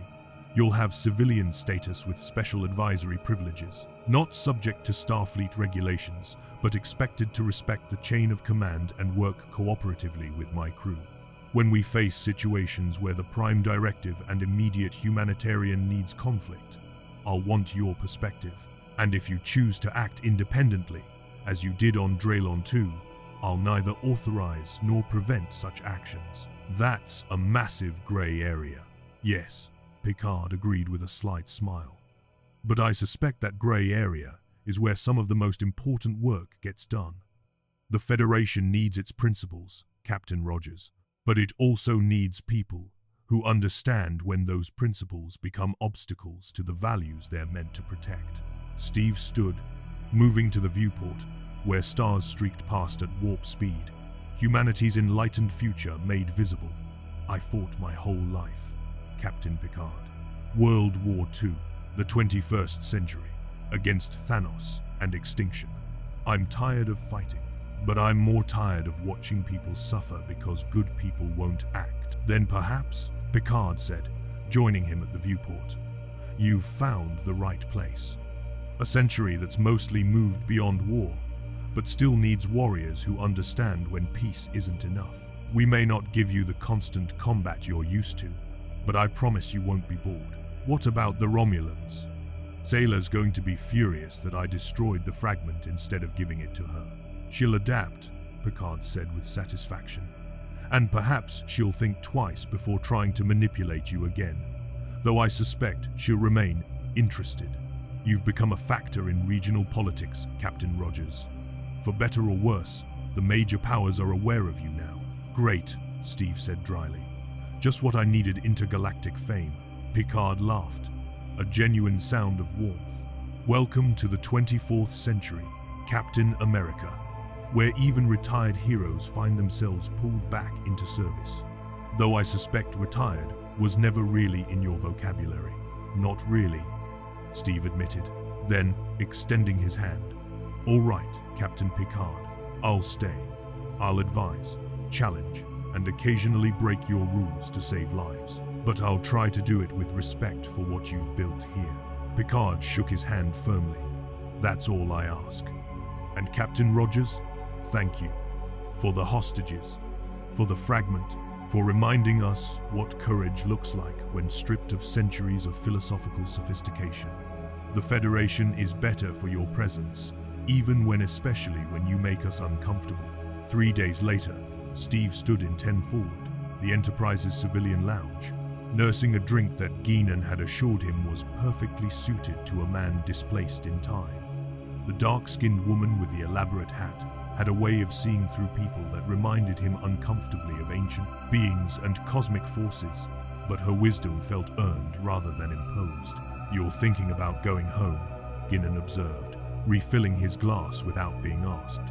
"Is it that obvious? You have the look of someone standing at a crossroads," she said. "One path leads back to everything familiar. The other leads forward into uncertainty. Except I can't go back," Steve said. "The fragment's destroyed. The quantum rift that brought me here is closed. Even if I could return to my timeline, everyone I knew is gone. Peggy died of old age. Tony's dead. Natasha's dead. The Avengers disbanded. There's nothing left to go back to, isn't there?" Guinan's eyes were knowing. "Home isn't always a place or a time, Captain Rogers. Sometimes it's a purpose, a sense of belonging, a fight worth fighting." Steve looked around 10 Forward at the diverse crew. Humans, Vulcans, Bolians, species he couldn't name, yet all mixing freely, working together, embodying the Federation's ideal of unity through diversity. It was beautiful, idealistic, everything he'd said humanity was fighting for during the war. But it was also sanitized, comfortable, removed from the raw struggle that had defined his existence. "I don't know if I can adapt," Steve admitted quietly. "I'm a soldier, Guinan. I solve problems with tactics and combat, but this century solves them with debate and negotiation. I feel like a hammer in a world that's moved beyond nails. Do you?" Guinan gestured subtly toward the viewport, where stars streamed past. "Or do you feel like a reminder that hammers still have their place, even in sophisticated times? Captain Picard is brilliant, but he's also the product of centuries of peace. He's never known real deprivation, never faced the kind of existential evil you fought. Having you here, someone who understands violence not as an abstract concept, but as a lived reality that gives him perspective he desperately needs." Sailor said something similar, Steve said. "That I belonged more with Romulan pragmatism than Federation idealism." "Sailor sees what she wants to see," Guinan countered. "But you know what I see? A man who's spent his entire life trying to protect others, who's been given a gift he doesn't fully appreciate yet." "What gift?" "A chance to rest," Guinan said simply. "To exist in a world that mostly doesn't need saving. To discover who Steve Rogers is when he's not Captain America, when there's no war to fight, no enemy to defeat. Maybe that's the real journey you're on." Before Steve could respond, his combadge chirped. "Bridge to Captain Rogers," came Worf's gruff voice. "Your presence is requested. We have detected a distress signal from a civilian freighter under attack by unknown vessels. Captain Picard believes your tactical expertise may be valuable." Steve stood immediately, instincts activating. "On my way," Guinan smiled knowingly. "Or maybe the universe isn't quite ready to let you rest yet." Steve headed toward the turbo lift, then paused at the entrance to 10 Forward. "Guinan, how did you know? About the crossroads? About what I'm feeling? Because I've stood at similar crossroads," she said enigmatically. "Many times, across many years. And I learned that sometimes the only way to find where you belong is to stop looking backward and start looking forward. The past made you, Captain Rogers, but the future needs you. The question is whether you're brave enough to let it have you." Steve nodded, absorbing her wisdom, then stepped into the turbo lift. Bridge. As the lift ascended, he felt something shift inside him. Not acceptance exactly, but the beginning of it. He was a soldier from the past in a century that didn't need soldiers the way his era had. But maybe Picard was right. Maybe what this century needed wasn't another warrior, but someone who understood when and why warriors became necessary. Someone who could stand between the Federation's enlightened idealism and the universe's harsher realities. Someone who could be both protector and conscience, defender and challenger, warrior and diplomat. Maybe that was who Captain America needed to become in the 24th century. The turbolift doors opened onto the bridge, and Steve stepped out to find organized chaos tactical displays showing a civilian freighter surrounded by 3 attack vessels, shields failing, weapons fire scoring its hull. "Captain Rogers," Picard said from his command chair, relief evident at his arrival. "We have pirates attacking a Federation freighter. They're using tactics that suggest military training, and they're not responding to hails. Recommendations?" Steve moved to the tactical display, his enhanced mind already processing attack patterns, shield modulation, engine signatures. This was familiar ground. Analyze the threat, identify vulnerabilities, formulate response. Some things transcended centuries. "They're herding the freighter," Steve said, pointing at the movement patterns. "Not trying to destroy it, trying to capture it, which means they want the cargo intact. That's their weakness." "Elaborate," Picard requested. "They'll avoid damaging the freighter until the last possible moment. So we put ourselves between them and their target. Make them choose between withdrawing or engaging a Galaxy-class starship. Most pirates won't take that fight." "A reasonable assessment," Worf growled approvingly. "Recommend we proceed." "Make it so," Picard commanded. "Mr. Data, intercept course, maximum warp. Mr. Worf, yellow alert. Shields up, weapons on standby. Let's show these pirates that the Federation protects its own." As Enterprise leapt to warp, Steve felt something click into place. This was what he did, what he'd always done. The century had changed, the weapons had evolved, but the fundamental equation remained. People needed protecting, and he had the ability to protect them. He caught Picard watching him with that slight smile, the one that suggested the captain knew exactly what Steve was thinking. "Welcome aboard, Captain Rogers," Picard said quietly, just for him. "I suspect you're going to fit in better than you think." Steve returned the smile, settling into place beside the command chair like he'd been doing it for years rather than days. "Let's save some lives, Captain. Then we can debate the philosophical implications afterward." "Excellent plan," Picard agreed. "Engage." In the weeks that followed, Steve Rogers found his place aboard the Enterprise in ways he never expected. He trained with Worf, learning Klingon combat techniques while teaching human military tactics. He debated philosophy with Data, exploring what consciousness meant across centuries and species. He shared coffee with Guinan, discussing the nature of heroism when the definition of hero had fundamentally changed. And he worked alongside Captain Picard, forming a partnership that balanced enlightened idealism with pragmatic realism. When diplomatic solutions were possible, Picard led. When situations required direct action, Steve advised. And when the line between the two blurred, which happened more often than Federation regulations preferred, they navigated that uncertainty together. The Romulans continued to watch him with interest. Sailor sent occasional messages, half threats and half invitations, reminding him that the Star Empire appreciated warriors who understood that principles were luxuries. Steve ignored most of them, though he kept her communications intelligence was intelligence, regardless of source.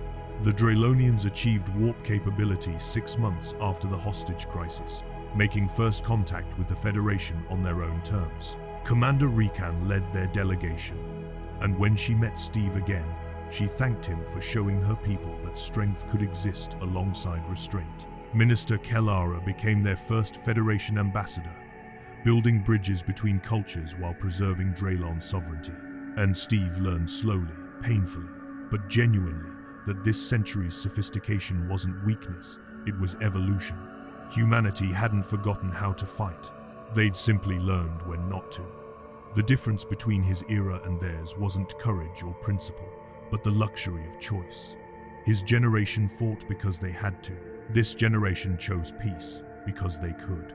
But they could only choose peace because people like Steve Rogers had fought to make that choice possible.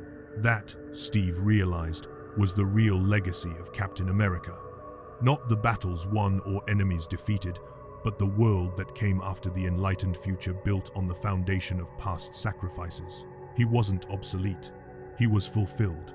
His fight had succeeded beyond his wildest imagination. And now, in a century 300 years removed from his birth, Steve Rogers discovered something he'd never had time for before. A life beyond warfare. A purpose beyond survival. A future where heroes weren't defined by who they fought, but by what they chose to protect and how they chose to protect it. The Enterprise would face many threats in the years ahead: the Borg, the Dominion, temporal incursions and spatial anomalies and challenges that would test every principle the Federation held sacred. And when those threats came, Steve Rogers would be there not as a soldier fighting yesterday's wars, but as a bridge between humanity's warrior past and enlightened future. A reminder that principles were worth defending. A testament that courage transcended centuries. A symbol that the best of what humanity had been could coexist with the best of what humanity had become. Captain America had found his place among the stars, and the Federation was better for it. Is greater than is greater than is greater than. To boldly go where no one has gone before. More stories await.